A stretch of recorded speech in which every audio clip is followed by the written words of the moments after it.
예, 대학 평가 기관이 있는데요. 그 중에 하나가 이제 더가 있고 QS가 있는데, QS에서 이제 세계 대학 순위를 발표를 합니다. 그런데 이제 올해 처음으로 QS가 우리나라 교육 시장이 크기 때문에 우리나라 대학의 순위만 따로 뽑아서 발표를 했어요. 그러니까 세계 대학 순위하고 조금 틀립니다. 그래서 우리나라 국내대학의 순위가 해외에서 보는 건 어떤가 이걸 이제 제가 보여드리는데, 그럼 제가 이걸 왜 보여드리겠어요? 우리 다 순위 아는데, 뭐 서울대 연대고대 순위라는 거 다 알잖아요. 근데 제가 이걸 왜 보여드리겠어요? 해외 취업할 때는 레퍼런스가 객관적인 게 사실은 많이 없어요. 그래서 해외 취업에서 예를 들면 싱가포르 인사 담당자가 아니면 뭐 구글의 MS나 뭐 그런 쪽 인사 담당자들이 참가하는 자료 중에 하나는 이런 QS나 더의 대학 순위를 보게 됩니다. 총괄적인 대학 순위를 볼 수도 있고요. 그 다음에 학과별, 계열별, 전공별로 나오는 순위가 따로 있어요. 그래서 그쪽을 많이 참고를 하게 되고 그걸 바탕으로 해서 면접을 가게 돼요. 자, 그래서 이제 QS 발표 국내대학 순위를 보면 1위가 카이스트로 나타났어요. 1위가 카이스트고, 그 다음에 2위가 서울대고, 3위가 고려대, 4위가 성대, 연대, 포스텍, 한양대, 경희대, 이대, 서강대. 이렇게 보시면 특징적으로 알 수 있는 게 뭐냐면 이공계 중심으로 많이 짰구나라는 걸 알 수 있어요. 요즘 뭐냐면 이공계 쪽으로 투자를 많이 하기 때문에 그런 쪽에 교수 학생 비율과 그런 쪽에 논문 실적이 많이 나오게 돼요.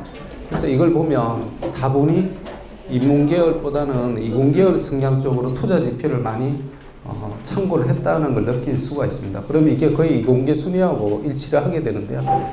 특징적인 게 뭐냐면 연대가 지금 계속 밀려나고 있어요. 세계대학 순위에서.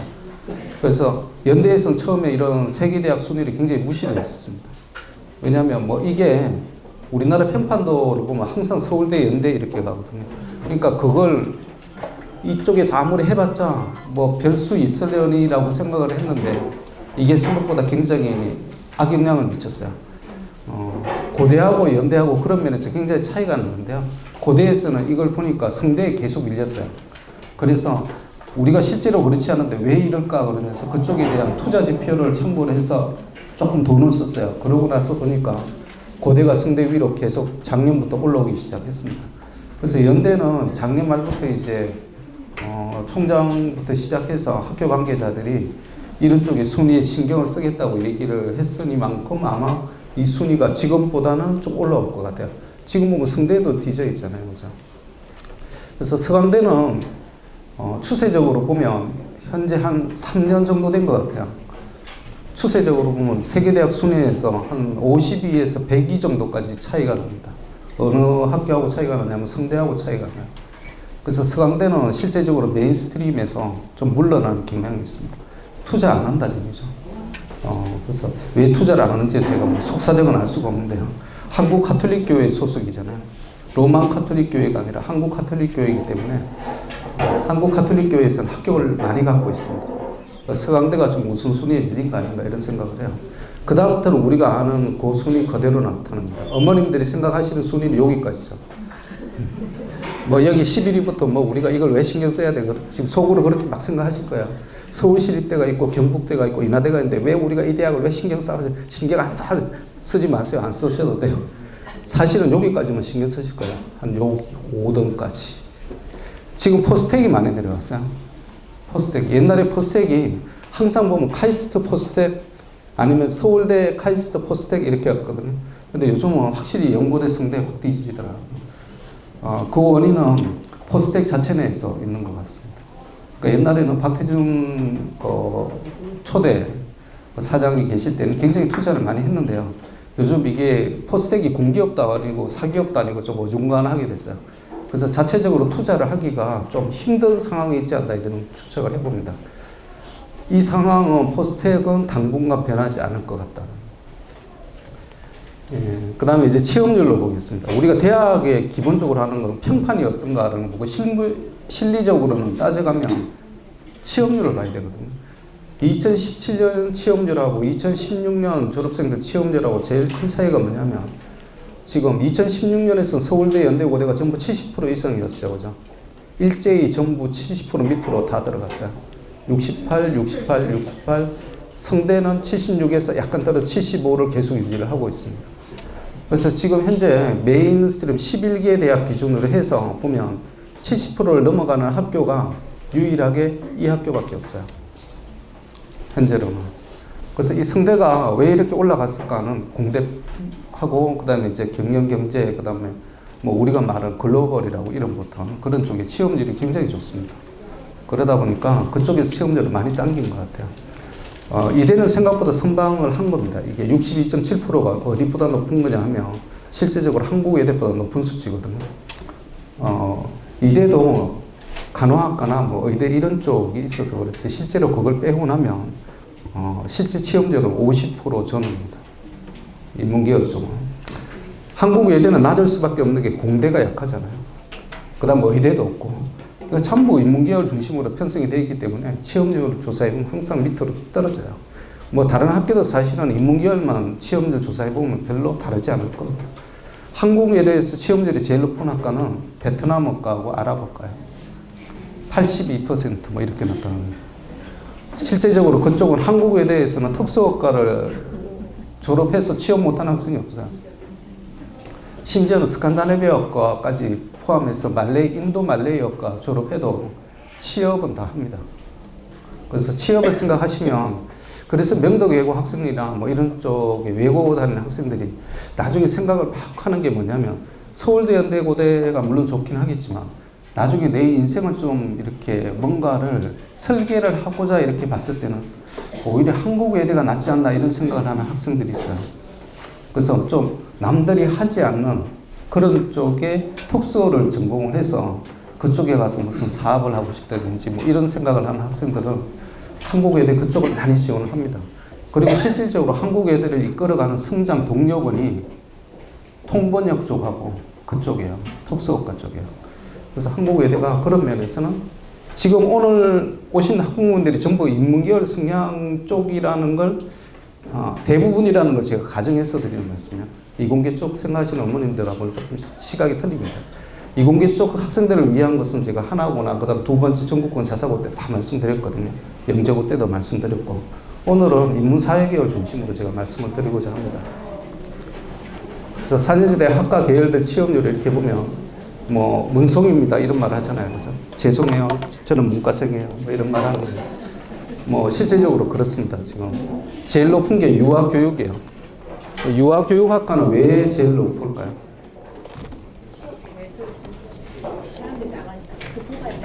그렇죠. 네. 유아교육학과는 실제적으로 정년 개념이 사실은 거의 없잖아요. 신입생 위주로 계속 없잖아요. 실제적으로 계속 이직이 생기고 그다음 결혼이 생기고 또 들어가고 또 나오고 뭐 그런 거죠. 근데 이제 유아교육이 좋은 게 뭐냐면 일자리는 항상 있다. 근데 일자리는 항상 있는데 페이가 낮더라. 그 다음에 안정성이 좀 떨어지더라. 뭐 이런 게 문제예요. 그래서 우리가 제일 꼽는 게 경영경제 쪽이거든요. 실제적으로. 이쪽으로 가면 제일 취업률이 높을 거라고 생각하는데 지금 이 인문계열에서 제일 취업률 높은 사회 경영경제 계열이 이공계열 쪽으로 가면 생물, 환경, 수학, 물리, 천문보다 높은 수준에 그치는 거예요. 요것보다 높은 수준에 그치는 거지. 다른 쪽은 보면 전부 경영 경제보다 훨씬 취업률이 좋더라는 거예요. 그래서 지금 뭐 고등학생들이나 어머님들이나 이렇게 해서는 안 되겠구나라고 생각을 하시고 안 되겠지만 뭐 우리의 적성은 조금 아닌 것 같기는 하지만 이공계열로 가야 되지 않을까 지금 고민을 많이 하실 겁니다. 실제로 이런 현상이 지금 벌어지고 있어요. 실제로 벌어지고 있어요. 그런데 문제는 뭐냐면 지금 우리나라 산업이 하이테크 중심으로 재편되고 있다는 거예요. 그럼 예를 들어서 제가 뭐 학벌을 조장하자는 게 아니고요. 그냥 단순 무식하게 그냥 서울대 연대 고대 순으로 지식력이 높다라고 가정을 했을 때 보면 그 밑에 대학까지 차례가 안 돌아가는 거예요. 왜냐하면 지금 현대자동차 같은 경우에도 그렇죠. 모든 것이 거의 전자동화되고 있잖아요. 그래서 지금 노조에서 굉장히 반발을 하는 게 뭐냐면 이런 식으로 그냥 가다가는 우리 쪽에 일자리는 이제 하나도 없는 거예요. 자기 정년퇴직하면 땡이에요. 그러니까 지금 그냥 일반적인 메카닉이라고 말하는 이런 쪽에 메인터넌스 쪽을 담당하는 부서를 가게 되면 어느 쪽이냐면 그게 화공이거든요, 실제적으로.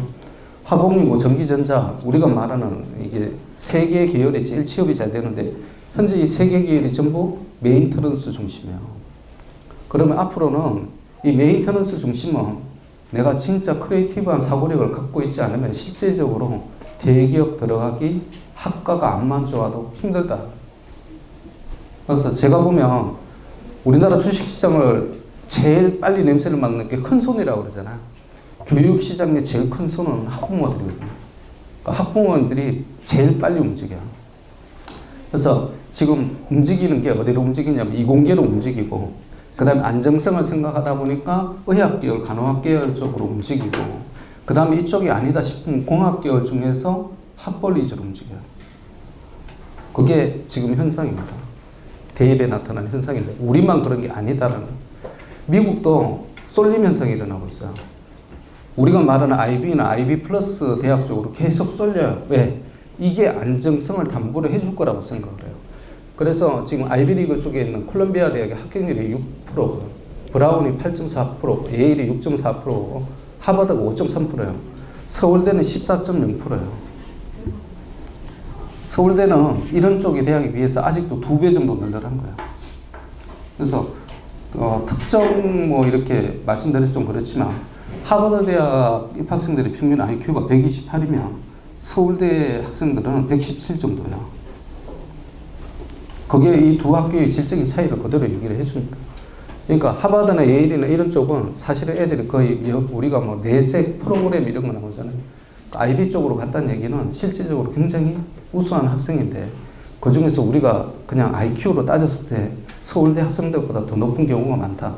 역으로 뒤집어 보면 우리가 머리가 나빠도 서울대 갈 가능성이 브라운이나 예일이나 여기보다 2배 정도 높다. 그래서 우리나라가 입시가 통한다는 거예요. 그래서 이게 통하는 되구나라고 느낄 수 있는 게 우리나라 입시를 겪어보시면 이제 실감이 납니다. 자꾸 이게 취업 그러다 보니까 지금 취업 100%가 어디냐면 취업 100%가 계약학과거든요. 계약학과는 크게 두 개로 나눠집니다. 하나는 기업체에서 우리가 보증을 해주는 거예요. 다 뽑아줄게. 우리가 다 떨고 갈게. 라고 해주는 계약학과. 그 다음에 국방부에서 계약을 해주는 거예요. 뭐 이런 쪽의 학과가 대표적인 게 삼성의 스포트를 해주는 성균관대학의 반도체 시스템 공학과. 여기서 삼성전자에서 50% 장학금 다 대주거든요. 그러고 나서 나오면 무조건 전원 취업이에요. 삼성전자 쪽으로.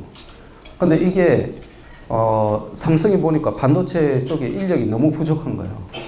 근데 서울대를 이렇게 보시면 전자공학과라고 그러지만 실제로 전자공학과가 너무 이제 세부 전공으로 들어가도 그렇지만 반도체 쪽에 그렇게 밀접하게 연관이 안 돼 있어요. 그래서 학부를 졸업한 학생들은 전부 OJT를 다시 받아야 돼요. 그래서 석사나 박사를 선호할 수밖에 없는데 반도체 쪽으로. 그러다 보니 삼성에서 생각하는 건 뭐냐면 왜 학부에서 이런 걸 하지 않나라는 거예요. 이 계약학과의 특징이 뭐냐면 수업을 학교에서 하는 게 아니라 현장에서 합니다. 그러다 보니까 바로 이게 적용이 가능해요. 졸업하면 바로 데려다 쓸 수가 있는 거예요. 그래서 삼성에서 지금 하는 게 뭐냐면 서울대하고 과학기술은 뭐 카이스트나 이런 쪽에 반도체 관련 계약학과를 신설하잖아요, 이게. 그래서 성대만 지금 하나 달랑 있으니까 수요가 너무 안 돼. 이 공급이 너무 빈약한 거예요. 그래서 아마 이게 조만간 확정이 될 것 같아요. 지금 SK도 하이닉스를 갖고 있잖아요. 그래서 그쪽에서 지금 계약학과를 신설 중에 있습니다. 근데 이런 계약학과가 실제적으로 우리가 말하는 일반 기업체에서 보면 삼성 빼고는 없다라는 겁니다. 나머지는 어디냐면 전부 사이버 국방학과, 이것도 국방부거든요. 국방시스템공학, 국방디지털, 해양안보, 국방정보, 경북대가 모바일공학, 이게 이제 삼성 쪽이고요. 그 다음 세종대 국방시스템, 충남대, 이게 전부 국방부에서 지원해주고 군인으로 가야 됩니다. 그러니까 지금 현재 학생들이 생각하는 건 딱 하나밖에 없어요. 사이버 국방학과. 여기만 과고형제고 학생들이 그냥 머리 터지라고 들어가지 딴 쪽은 아직도 조금 그래요. 근데 미국 쪽의 경우를 보면 이쪽이 굉장히 인기가 많아요. 국방 관련해서 들어가는 게. 왜냐하면 어느 나라든지 간에 제일 예산 규모가 큰 게 국방부예요. 그래서 국방이 망할 수는 없거든요. 돈을 쓰게 돼 있어요. 그러다 보니까 안정성 높은 게 오히려 사기업체보다는 국방부나 정부 관련 쪽이 더 높을 가능성이 많습니다. 그러니까 어머님들도 이런 학과 쪽을 한번 생각을 해보시면 좋아요. 이런 학과 쪽을. 문제는 좀 내신하고 등급이 이런 게 높다는 거죠. 교과 100% 이렇게 보면 뭐 거의 서울대 수준이거든요. 서울대 수준. 그러니까 조금 그런 거 있죠. 우리가 생각하는 서울 15개 대학, 주요 대학, 학생부 교과 전형이 5.6%밖에 되지 않는다. 제일 비중이 큰 건 뭐냐면 학종이라고 불리는 스카이캐슬 드라마에 나와서 어머님들이 굉장히 통분을 했던 학종. 이게 39%. 그 다음에 정시가 29.9%예요. 15개 대학이 그렇다는 얘기죠. 근데 스카이를 딱 보면 또 얘기가 틀린 거예요. 서울대는 학종이 78%고 정시는 21%. 연대만 학종의 비율이 적어요. 36%. 정시 28%, 고대가 65%, 정시가 14%. 그래서 정부에서 지금 계속 압력을 넣고 있는 게 뭐냐면 스카이캐슬 영향도 있고 한데 내년이 드디어 총선이잖아요. 정치인들의 제일 첫 번째 목적은 뭐냐면 우리나라가 잘 사는 게 아니라 내가 국회의원 배지를 달아야 되는 거고요. 그 국회의원 배지 당이 누가 제일 크냐에 따라서 정치를 좌지우지할 수 있는 거예요. 근데 내가 왜 정치를 좌지우지할 그런 걸 자꾸 바랄까요? 나는 그게 제일 궁금해요. 내가 권력과 파워를 이렇게 가지면, 그렇게 가지면, 그럼 이걸 가지고 실제 유용하게 쓸 수 있는 부분이 뭐가 있을까? 저는 그 생각을 항상 해봐요. 그럼 내가 고위관직이 올라가고 청와대에 들어가고 대통령이 되고 뭐 장관을 하고 다 좋다는 얘기죠. 국회. 그럼 그걸로 해서 나한테 실익이 들어오는 게 뭐가 있죠? 뭐가 실익이 들어오는 거예요? 그 장관 잘 아시겠지만 1년에서 2년 사이면 다 쫓겨나거든요. 뭐 심하면 사고 하나 빵 대형 사고 터지면 뭐 3개월, 6개월 만에 휙 바뀌잖아요. 월급 얼마 된다고요? 삼성전자 과장급인데. 삼성전자 과장도 성과급 받으면 1억 천 받잖아요. 그런데 장관 월급이 그 정도거든요. 판공비 다 합해서 1억 5천 정도일 건데요. 그러면 그 월급을 받고 6개월에서 1년 만에 쫓겨나는데 그게 왜 좋다고 그렇게 난리를 치는 것이며 대통령 해봤자 5년인데 끝나고 나면 땡인데 감옥 갈 가능성이 90%인데 그걸 왜 좋다고 하는 건 저는 그게 이해가 안 되는. 실리적으로 보면 아무 소득이 없잖아요. 국회의원 월급 그래요. 2억 3억 받는다고 쳐요. 그럼 4, 5년 지나고 나면 땡인데 대부분은 다 물갈이 당하잖아요. 3선 4선 하는 의원들이 몇 명이나 돼요. 그래서 그걸 가지고 뭐 3선 4선 하면 한 2, 30년 하니까 우리가 직장생활 다니는 것처럼 뭐 매해 2억에서 3억 정도 벌어서 1억씩 계속 홍준표 그때 의원이 집에 돈 갖다 줬다 그러던데 그런 식으로 적금을 부으면 괜찮다고 생각하는데 그 전제 조건은 내가 3선이나 4선을 달아야 된다는 거죠. 그럼 실제적으로 실익도 없는 이쪽에 왜 자꾸 매달릴까? 저는 거기에 우리나라 정치가 부패해지는 원인이 있다고. 생각을 해보세요. 국회의원이 영국처럼 거의 무보수로 자전거 타야 되는 그런 쪽이라면 우리나라에서 국회의원 하겠다는 사람 아무도 없을 거예요. 지금 지방의원들이 옛날에 무보수였잖아요.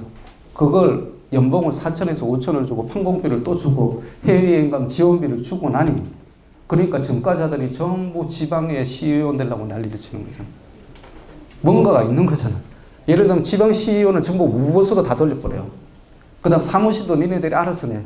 그럼 영국에서는 어떻게 해요? 자기 집에서 사무실 내는 거예요. 우리나라가 만약 국회의원 그런 식으로 만들면 어느 누가 국회의원 하려고 그렇게 난리를 치겠어요. 하겠다고 덤벼드는 사람이 바보인 거죠. 그래서 우리나라는 제일 부족한 게 뭐냐면 모렐러티고요. 그 다음에 헌신성이고요. 제일 문제가 위에 뭔가가 플러스 알파가 있는데 그 플러스 알파를 국민들에게 알리고 싶지 않아서 어떻게 하면 최대로 감출 수 있을까를 국회에서 서로 논의를 해요. 제가 보기에는 국회에서 하는 일이에요.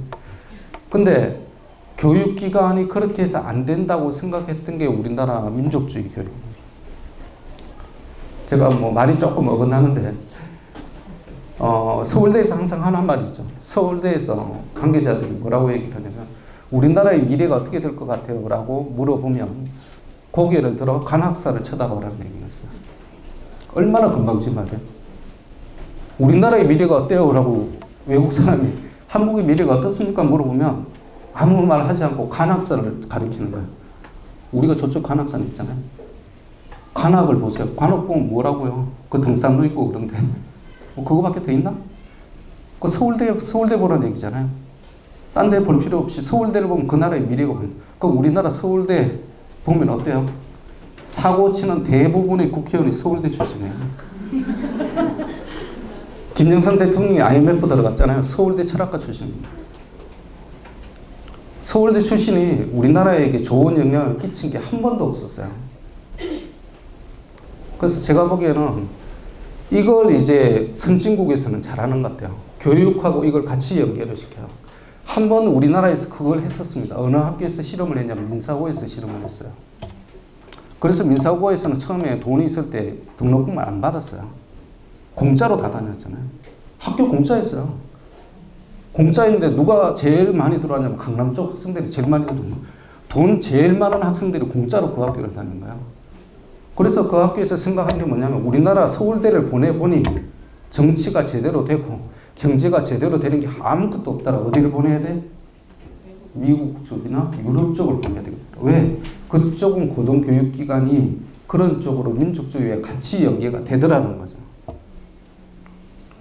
그래서 지금 그 뿌리를 이어오고 있는 것은 자사고밖에 없어요. 전국형 자사고. 일반고에서는 절대 그런 걸 얘기를 하지 않습니다. 그래서 뭐 정부에서는 지금 말이 많죠. 자사고 없애야 되는. 저는 뭐 자사고를 없애고 있고 간에 상관없는데 일반고에서 왜 그런 교육을 가진 전부 그런 재단 이사장들은 돈만 빼돌리고 그런 생각하지. 그런 쪽에 생각을 해본 사람이 누가 있냐는 거죠. 그래서 어머님들이 앞으로는 이런 쪽으로 접근하는 학교가 성공을 할 것 같아요. 제가 보기에는. 그건 그렇고 나라는 나라고 우리는 이제 대입을 봐야 되기 때문에. 대입 전형은 정부에서 이제 수능을 30%로 확대를 해라. 고대가 제일 그렇죠. 제일 적죠. 지금 20%도 채 안 되거든요. 그래서 고대가 2022년도 학년도 되면 30%로 확대하겠다고 얘기를 해놓은 상태예요. 근데 어떻게 확대를 하냐면 수능을 확대를 시키는 게 아니라 그건 그대로 놔두고 학생부 교과 전형을 10.5%가 있거든요. 그걸 30%대로 확대를 하겠다. 이게 뭐냐? 교과 전형이 학교장 추천 1입니다. 그럼 상대적으로 없어지는 게 학교장 추천 2가 없어질 거예요.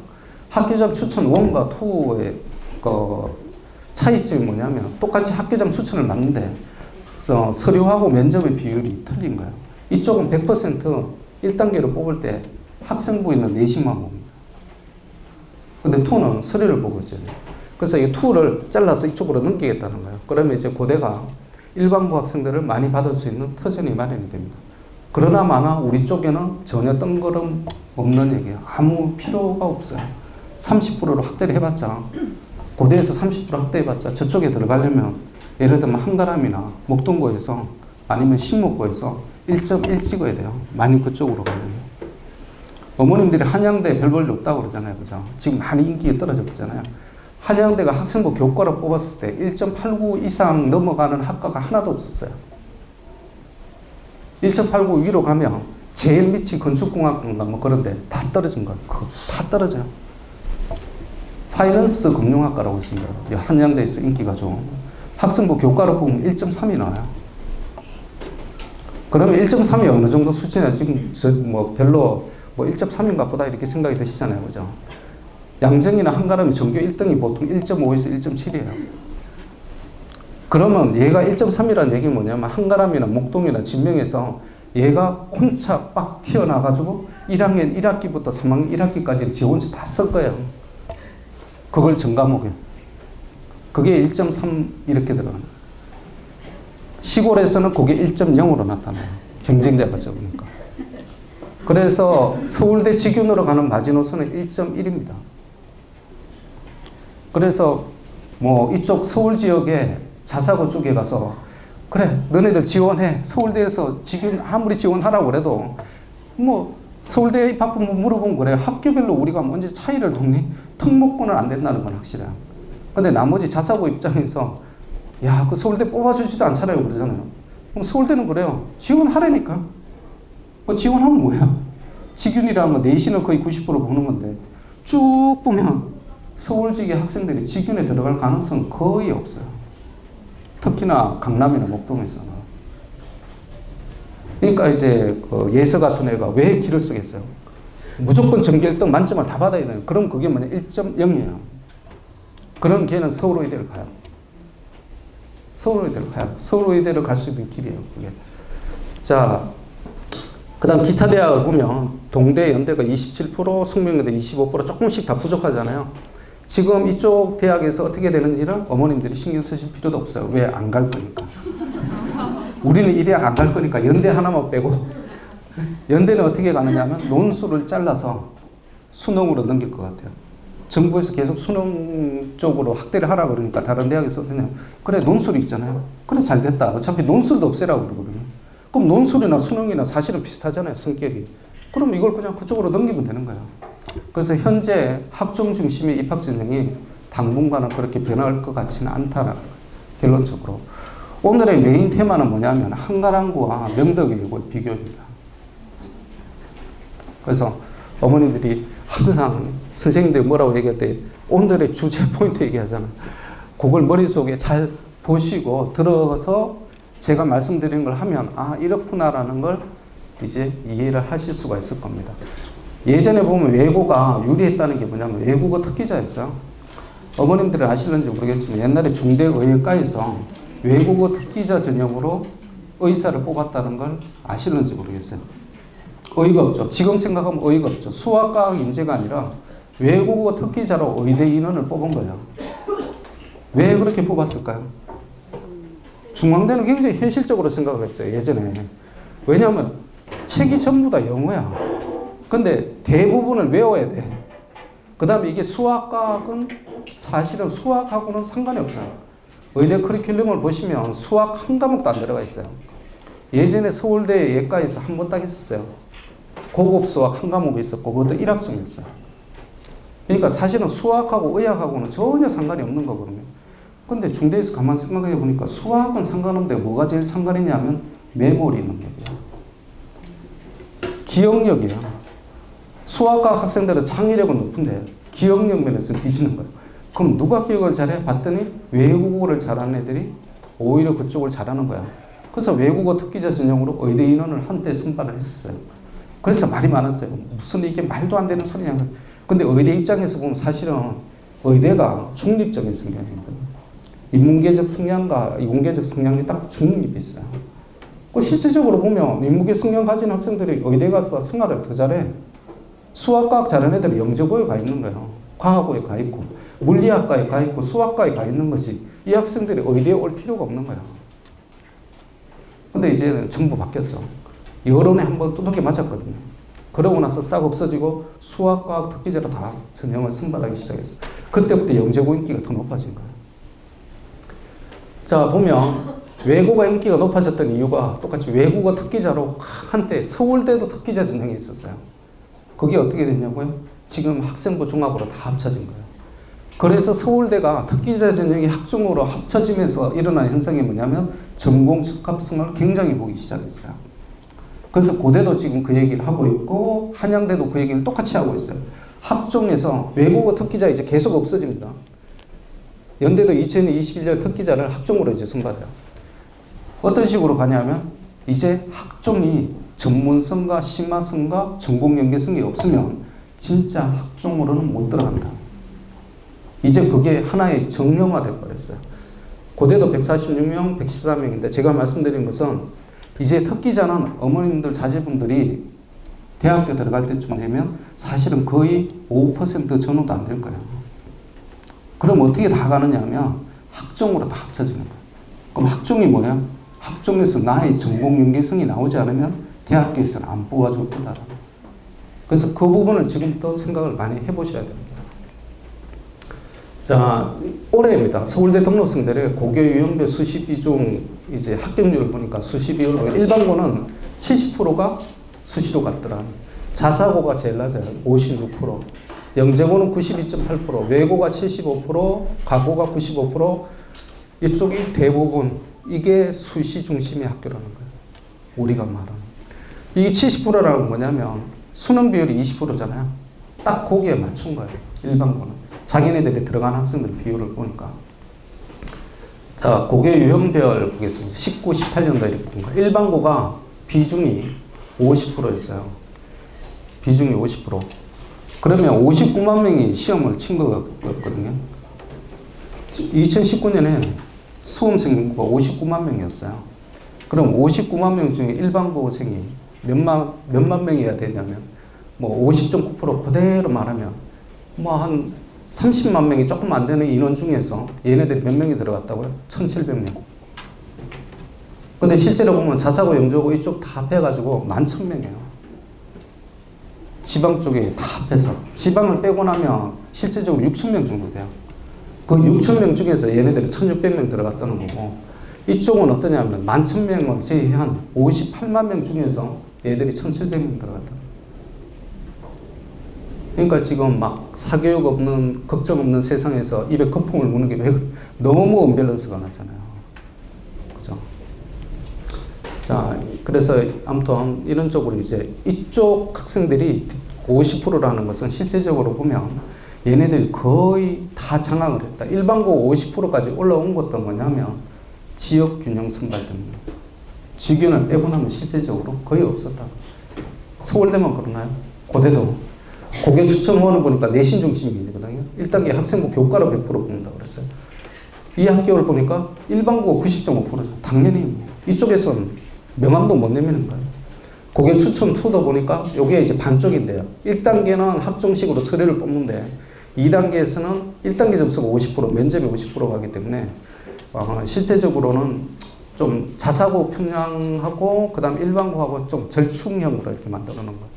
79.5%. 일반 전형을 딱 보니까 일반고 비중이 확 떨어져요. 확. 이게 서울대식으로 이제 확 돌아가는 거죠. 그래서 뭐 고대도 보면 서울대하고 별반 다르지 않더라는 걸 알 수가 있습니다. 특기자는 완전히 뭐 이쪽은 전멸이죠. 입학 전형별 어머님들이 제일 이제 신경 쓰시는 내신 평균 성적 평균입니다. 이제 2019년 학교 추천 1은 1.24예요. 경영대가. 추천 2는 1.67, 일반 전형은 2.63이에요. 이 숫자를 잘 기억하셔야 돼요. 일반 전형은 2.63이에요. 문과대는 3.15예요. 근데 이게 평균이에요. 그럼 평균은 플러스 마이너스 1이거든요. 그러면 심한 경우에는 1.5에서 3.5까지 붙었다는 얘기잖아요.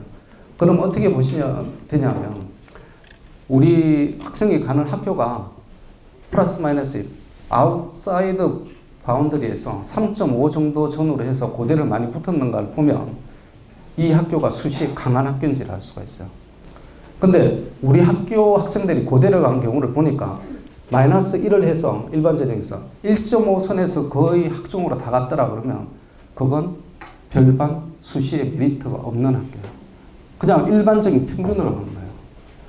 그래서 요거 고대도 보시면 자연계열하고 이쪽이 지금 어머님들이 생각하시는 뿌리 깊은 게 뭐냐면 틀림없이 이공계가 쉬울 거야라고 생각합니다.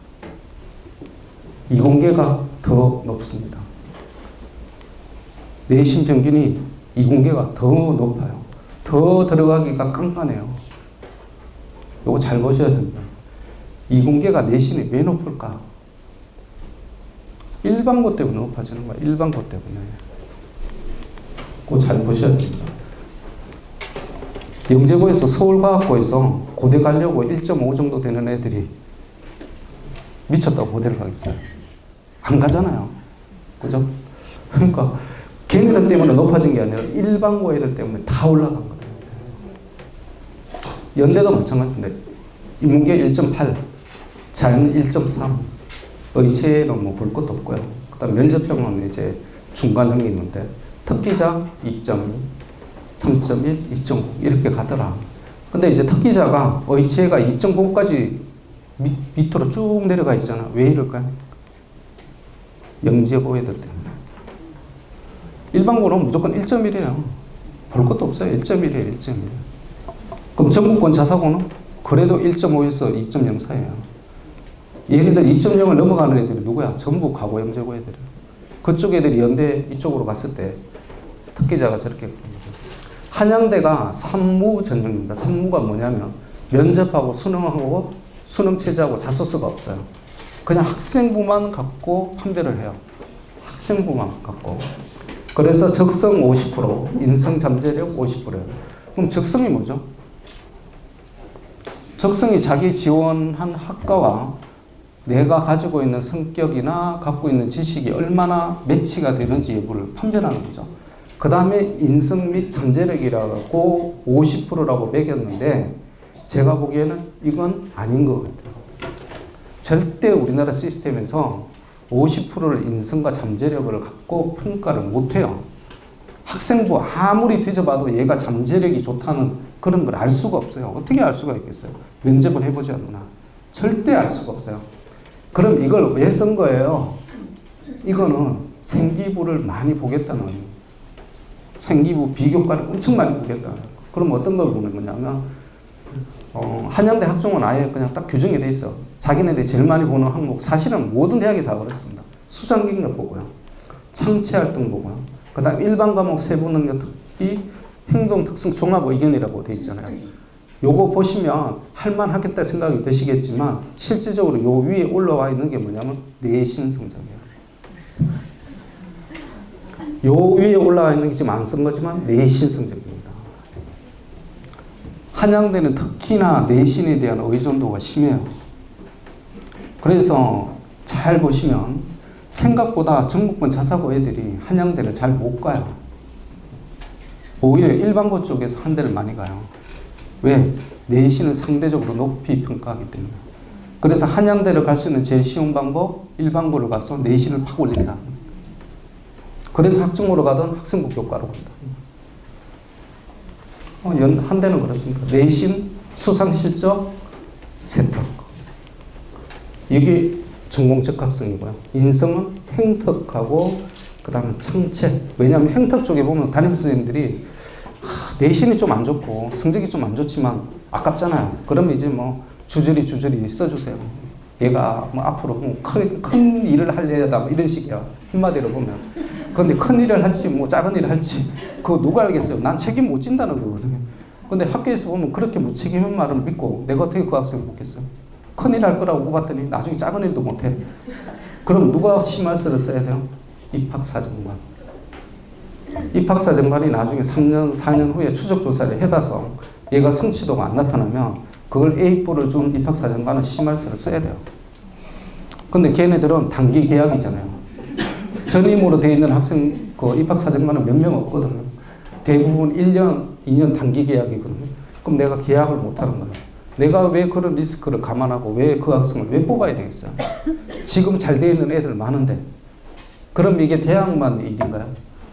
고등학교도 똑같다는 거예요. 선생님이 행동 특성에다가 이 학생은 진짜 앞으로는 공부 잘할 거야. 현재는 잘 못해. 그럼 내가 하나고 입학사정관인데 내가 그 학생을 왜 뽑아야 되지? 뭘 믿고 이 학생이 어떻게 될 줄 알고 내가 전쟁이도 아니고 10년 후의 일을 내가 어떻게 예측할 거야? 못 뽑아요. 입시는 적시성입니다. 현재의 상태를 체크하는 거지 잠재적인 능력은 개뿔이에요. 알 수도 없어요. 솔직히 말해서. 아인슈타인 그 머리 좋다는 인류의 천재라고 얘기하는 아인슈타인도 낙방했잖아요. 아인슈타인 돈이 없어서 어떻게 했어요? 과외 선생을 했잖아요. 그러다가 잘렸잖아요. 특허청에서 근무하다가 이중잡 뛰었다고. 그러니까 제가 보기에는 아인슈타인도 판별을 못하는 대학교 입시 체제에서 하나고가 무슨 그 다음 외대보고에서 무슨 그 학생이 잠재력을 하겠어요. 서울대는 절대 못합니다. 어머님들이 절대 미래의 일을 생각하시지 마세요. 입시는 절대 미래를 보고 뽑지 않습니다. 현재 그 학생이 어떻게 되어 있나 이것만 보는 거예요. 그거 보기도 바빠요.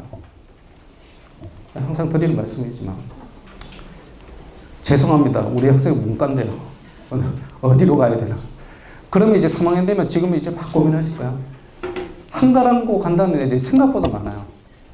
그래서 한가람고 가겠다는 여학생이나 남학생을 붙잡고 특히 여학생들 너 왜 가고 싶니? 라고 물으면 여학생들은 뭐라고 되면 참 어이없는 말이지만 한 5, 60% 이상은 교복이 예뻤어요. 아 진짜입니다. 교복이 예뻤어요. 그 다음 두 번째는 친구가 가니까 남학생한테 물어봤어요. 야, 너 한가람을 왜 가고 싶으니? 거기 여학생이 있으니까. 아주 단순 무식한 얘기예요. 14단지 남학생한테 물어봤어요. 야, 신목 바로 옆에 놔두고 남녀공학 있는데 왜 한가람을 가려고 그러니 10에서 14단지 여학생은 이제 다 섭렵해서 볼 게 없고 앞단지 여학생들을 만나고 싶어요. 그 일념으로 나는 한가람 가는 거야. 농담인 것 같죠? 진짜 이것 때문에 고민 많이 합니다. 진짜요. 남학생들은 속마음을 이렇게 보면 그래 뭐 한가람 가면 뭐 집에도 가까우니까 와 좋잖아 뭐 그런 얘기를 해요. 그래서 내가 얘기를 해요. 야, 명덕이고 여학생 비율이 몇 프로인지 아니? 한가람은 5대5잖아요. 거기는 7.5대 2.5야 내가. 훨씬 더 많아. 훨씬 더 많아.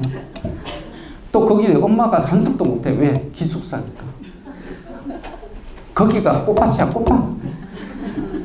근데 안 가는 거야. 왜 안 갈까요? 공부를 너무 잘한대. 애들이 그때 되면 또 하는 얘기가 여학생들이 공부를 또 너무 잘한다는 거야. 야, 공부 잘하는 여학생 만나보고 싶다며 내가.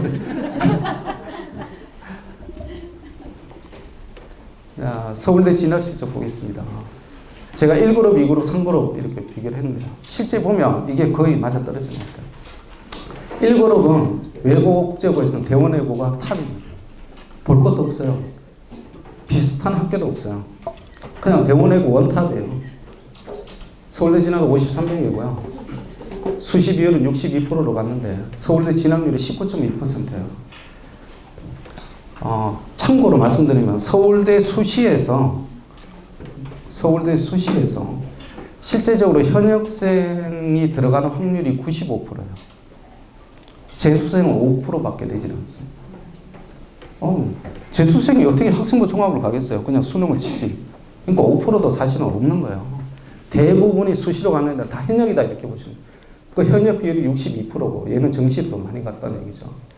그 다음에 명덕외고부터 시작해서 고양외고까지가 여기 보시면 진학률로 보면 6에서 명덕외고 제일 높아서 9.8%예요.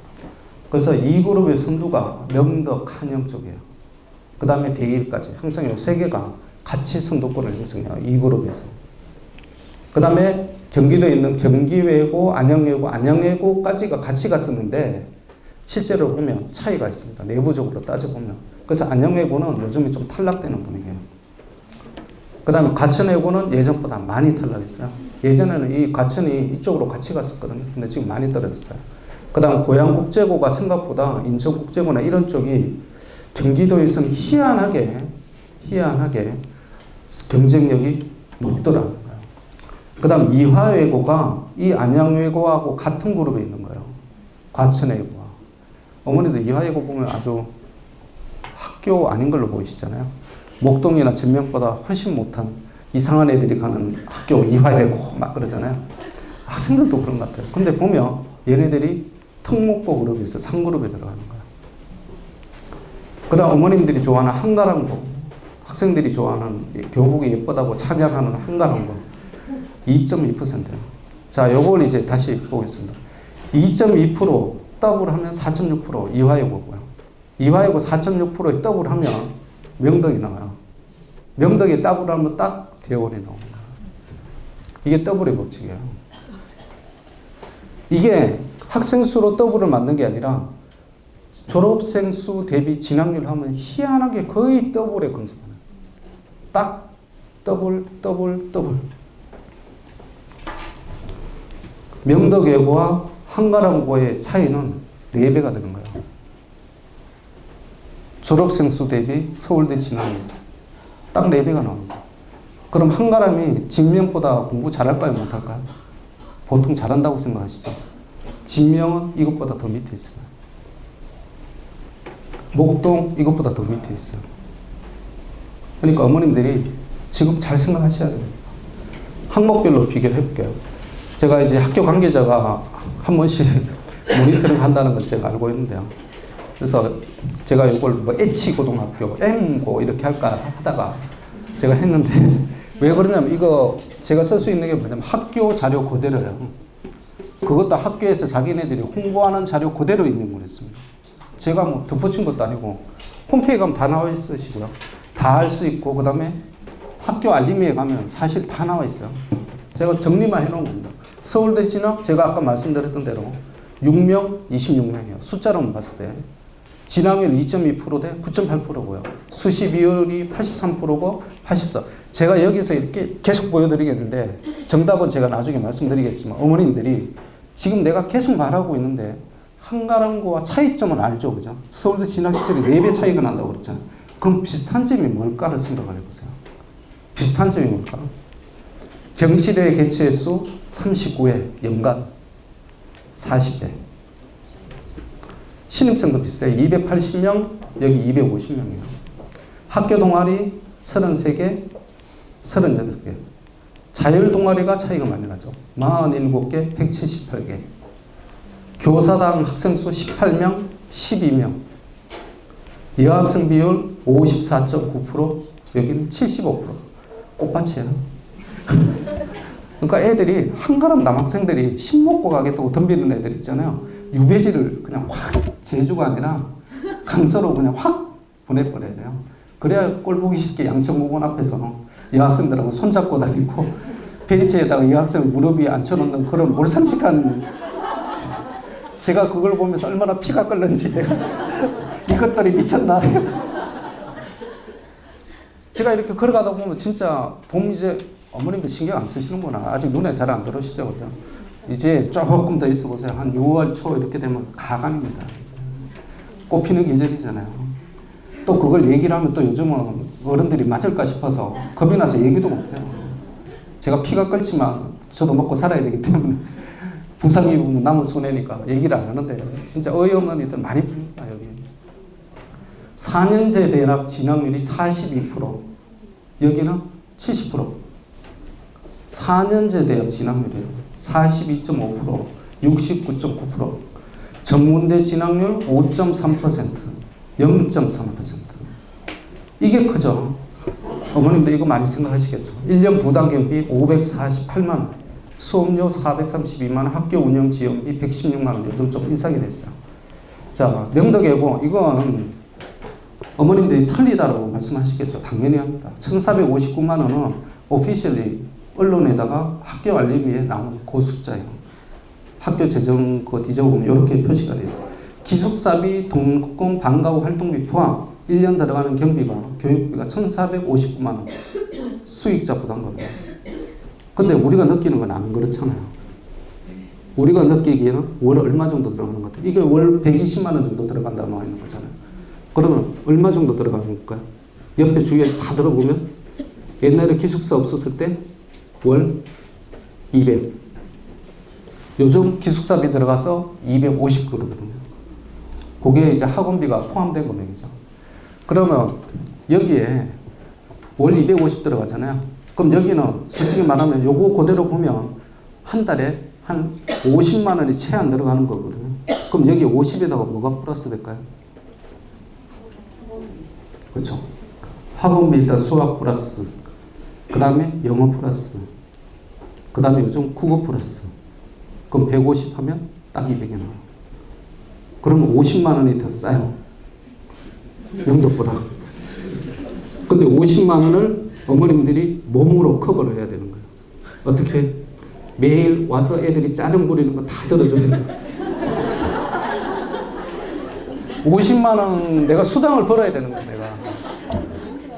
명덕하고 차이 나는 만큼 내가 50만 원 몸으로 커버를 해야 되잖아요. 아빠한테 가서 얘기해봤자 씨도 안 먹힐 거고. 그 다음에 애들이 짜증 부리는 거, 아침마다 깨워서 학교 보내는 거, 그 다음 너 왜 화장을 그렇게 해갖고 다니니부터 시작해서 별 간섭을 다 해요. 거기에 대한 수당이 50만 원이 어머님들에게 지급되는 거예요. 월 50만 원씩. 좋은 학교입니다. 그러면 자, 제가 계속 말씀드렸는데 비슷한 점은 뭐고 차이가 나는 건 뭘까? 비슷한 점은 학교 형태가 굉장히 비슷하다는 거예요. 그죠? 인원수도 어머님들이 항상 한가람 그러면 생각하는 건 뭐예요? 내신 잘 안 나오는데 왜 안 나오는지? 학생 수가 적어서 그러거든요. 비슷하잖아요. 여기 250명이고요. 그 다음에 280명이고, 그 다음에 문과, 이과 나누면 사실 140명이고, 얘는 250명이죠. 그 다음 경시대에도 비슷하게 해요. 39회, 40회. 여기 빠져있는 건 뭐냐. 과학 쪽에 이렇게 6회나 들어가 있잖아. 이쪽은 과학이 없어요. 과학이 없어요. 여기 과학 2개만 달랑 있잖아요. 그 다음에 영어, 인문, 사회가 12개나 이렇게 들어가 있어요. 문화, 전공 관련이 19개 들어가 있어요. 학종 참가율, 자율 동아리가 학종 참가율을 얘기를 해주는 거거든요. 학종 참가율이 얘네들이 4배가 된다는 의미예요. 그래서 어머님들이 지표를 보면 해석을 하셔야 돼요. 자율 동아리 수, 학교 동아리 수는 어차피 제한이 있어요. 왜? 자율 동아리 수가 중요하다는 의미는 뭐냐면 애들이 전공을 하고 싶은 게 다 틀리잖아요. 그걸 학교 동아리에서 다 커버를 못 해줘요. 그러다 보니까 자율 동아리를 보면 애들이 얼마나 학종에 관심이 많은지가 그대로 나타나요. 그 다음에 그 자율 동아리 수가 많다는 것은 학교 재정이 그대로 된다는 거예요. 돈 없으면 그거 스포트 못 해주는 거거든요. 178개를 스포트를 해줄 수 있다는 걸 의미를 하는 겁니다. 제가 오늘 이 자리에서 말씀드린 것은 저 사람이 CNC에 있으니까 외고를 많이 가라고 그러나 보다. 절대 아닙니다. CNC에서 돈 안 받아도 저 돈 나오는 데 많거든요. 안 받아도 돼요. 문제는 뭐냐면 우리가 대학 입시에서 유리한 학교를 선택하는 데 있는 거지 외고를 가는 게 목적이 아닙니다. 그게 외고가 아니라 다른 쪽 학교면 그 학교를 가야 되는 거예요. 제가 한 8년 전에는 어느 학교를 그렇게 많이 외쳤냐면 양서고를 가라고 그랬어요. 외고가 아니었어요. 그래서 우리 담당자들하고 그때 내 기억에 많이 토론도 많이 했었어요. 거기에 대해서 반론을 제기하는 부원장님들도 많이 있었어요. 양서고라니요. 그게 무슨 말이 되는 얘기. 전화 통촉하시옵소서 막 그랬어요. 외고를 보내셔야 됩니다. 내가 아닙니다. 제가 양서고 가야 됩니다. 양서고 서울대 지나면 탑10 찍었어요. 학교를 보면 그 학교 운영하는 아프레이션을 보면 그 학교가 입시에 강한지 아닌지가 그냥 나타나요. 지금은 명덕외고의 전성시대입니다. 전성기가 지금 지나가고 있을지도 몰라요. 근데 지금은 전성시대인 건 맞아요. 학종 참가율이 이렇게 높다는 걸 의미를 하는 거고요. 그 다음에 하나 봐야 되는 게 4년제 대학 진학률. 이게 뭐 중요해라고 싶으시죠? 이게 왜 중요할까요? 재수생 비율이요. 이게 재수생 비율입니다. 전문대 5%를 갔잖아요. 그럼 47%, 48%를 제한 52%가 뭐예요? 재수한다는 얘기예요. 모르겠어요? 모르겠습니까? 우리 옆에 가보니까 한가람을 나왔는데 서울대 시험 쳐서 떨어졌어. 모르겠어요, 걔가? 다시 공부해서 대학 들어가려고 그러지? 얘는 뭐예요? 0.3% 합하면 70%잖아요. 70.2%인데 얘가 하는 게 뭐냐면 30%는 재수를 한다는 거예요. 여기는 50% 이상이 재수를 한다. 그럼 이건 어디에 연계가 되느냐 하면 수시 비율에 그냥 연계가 되는 거예요. 얘네들은 수시로 해서 좋은 대학을 갔기 때문에 재수할 필요성을 못 느껴요. 그래서 재수에 대한 욕구가 떨어지게 되는 거예요. 하나고는 더 극단적이에요. 재수 비율이 훨씬 낮아요.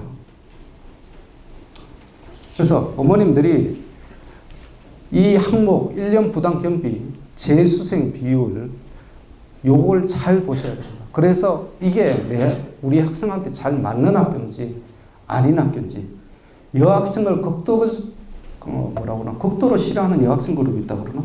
같은 여학생인데도 희한하게 여학생한테 굉장히 경쟁심을 느끼고 뭐 그런 학생들도 있더라고요. 그런 학생은 신목을 가야 돼요. 신목을 가면 아주 여왕처럼 떠받들어서 그렇게 살 수가 있습니다. 그 다음에 어머님들이 이제 명덕외고 옛날에 이제 갔을 때 비하가 많은데 나중에 지금 시간이 그러니까 고교유형부 대학 진학률 이겁니다. 광역자 사고가 제일 높더라고요. 재수생 비율이 제일 높아요. 양정이 몇 프로일 거예요? 재수생 비율 60%예요. 강서 60%입니다. 희문고등학교 60%예요. 근데 그 세 개가 전부 잘 나간다는 자사고요. 근데 다 60%예요. 세화고등학교는 안 그런가요? 60%예요. 다 60% 찍습니다. 다. 한가람은 거기에 비하면 양반이에요. 60%까지는 안 가거든요. 그러니까 60%를 하시고 싶으시면 보내든가. 중3 희망 고교별 사교육비 지출. 광역 단위가 어머님들이 생각하는 과거용제국보다 더 많이 들어가요. 43%. 100만 원 이상이 43%. 고1 보면 과거 영재고가 많이 들어가죠. 강력이 그 다음이에요. 강력이 그 다음 들어가는 거예요. 선행학습 실태를 보면 수학을 고2 수준 이상 배우는 애들이 영지나 상상고 가는 애들이 많이 배울 것 같죠. 그 다음은 어디예요? 당연히 광역단이에요. 영어를 고2 수준 이상 외국 국제고가 엄청 많이 할 것 같지만 광역단위하고 4%밖에 차이 안 나요. 그럼 이게 뭐냐면 생각보다 사교육이 엄청 많이 투입돼야 되는 게 어디야? 광역단위 자사고예요. 전국 단위도 아니고 광역 단위예요. 자사고 형태가 두 개가 있잖아요. 광역이 있고 전국으로 선발하는 두 개가 있는데 광역 단위가 생각보다 돈 빨아먹는 하마예요. 왜? 집 근처에 있으니까 안 시킬 수가 없어. 그 다음 선덕고등학교하고 경호하고 또 틀린 거예요. 선덕고등학교는 저기 강북구에 있거든요. 그쪽에서 보내고 싶어도 학원이 별로 없어요. 그래서 그쪽에 어머님들은 어떻게 하시냐면 주말 주일에 대치동을 보내세요. 자, 그러면 우리 쪽에서는 교육특구라는 게 이점이 뭐냐면 학원이 많다는 거거든요. 학원이 이렇게 널려 있는데 얘를 뺑뺑이를 안 돌릴 수가 없는 거예요. 그 다음에 학교에서 학종을 신경을 안 써주는 것 같은데 수능 보내야 되는데 그럼 수능은 과목별로 그냥 공부하는 거잖아요. 선행 플러스 심화, 심화보다는 집중력, 집중력보다는 시간이에요. 누가 시간 투자를 많이 하느냐? 많을 수가 없는 거죠. 과목별 평가 방법도 있습니다. 거의 비슷하다니까요. 제가 이번 딱 보여드렸어요. 비슷해요. 지필이 60%, 수행이 40%, 영어 평가. 여기도 지필 50%, 수행 50%예요. 수행이 조금 더 높죠. 그 다음 여기는 수행도 보면 굉장히 알차게 돼 있어요. 회화 10%, 도표 내용 영어 분석 12%, 영어로 문장 완성 10%, 영어 공연이 또 8%예요. 여기 수행은 뭐냐면 신문 스크랩 일기를 작성하는 거예요. 어휘 정리하고 요약하고 의견하고 피드백 영어로 쓰는 거예요. 요거 보고 있으면 어머님들이 어떤 생각이 드냐면 무조건 학원 보내야 되겠다는 생각이 들어요. 이거 학원 안 보내고 어떻게 될 것 같아요? 학원 보내야 되는 거거든요. 내신 딸려면 영어 평균이 어떻게 돼요? 1학년 1학기. 왜 1학년 1학기를 기준으로 하냐면 1학년 1학기에서 내신 한 등급 이상 변화되는 확률이 고등학교 3학년 1학기 때 변화하는 확률이 1.1%예요. 그러면 1학년 1학기로 종친다는 얘기거든요. 실질적으로. 그래서 지금 초비상 걸려있는 건 어디예요? 고등학교 1학년 학생들이에요. 3월 학평 받잖아요. 그 다음에 이제 조금 있으면 중간고사, 이제 기말고사, 그걸로 내 인생 끝이에요. 그래서 지금은 걔들이 잠을 못 자요. 왜 잠을 못 자? 전교격차 1등 한 애들은 이걸 지켜야 되기 때문에 잠을 못 자는 거고 꼴찌한 애들은 이걸 극복을 지금 못하면 앞으로는 못 변한다고 생각하니까 잠을 못 자는 거고 전부 다 잠 못 이루는 밤을 보내고 있어요. 지금. 그래서 고1 엄마들한테 지금 카페 가서 커피 마시자 그러면 맞아 죽는 거예요.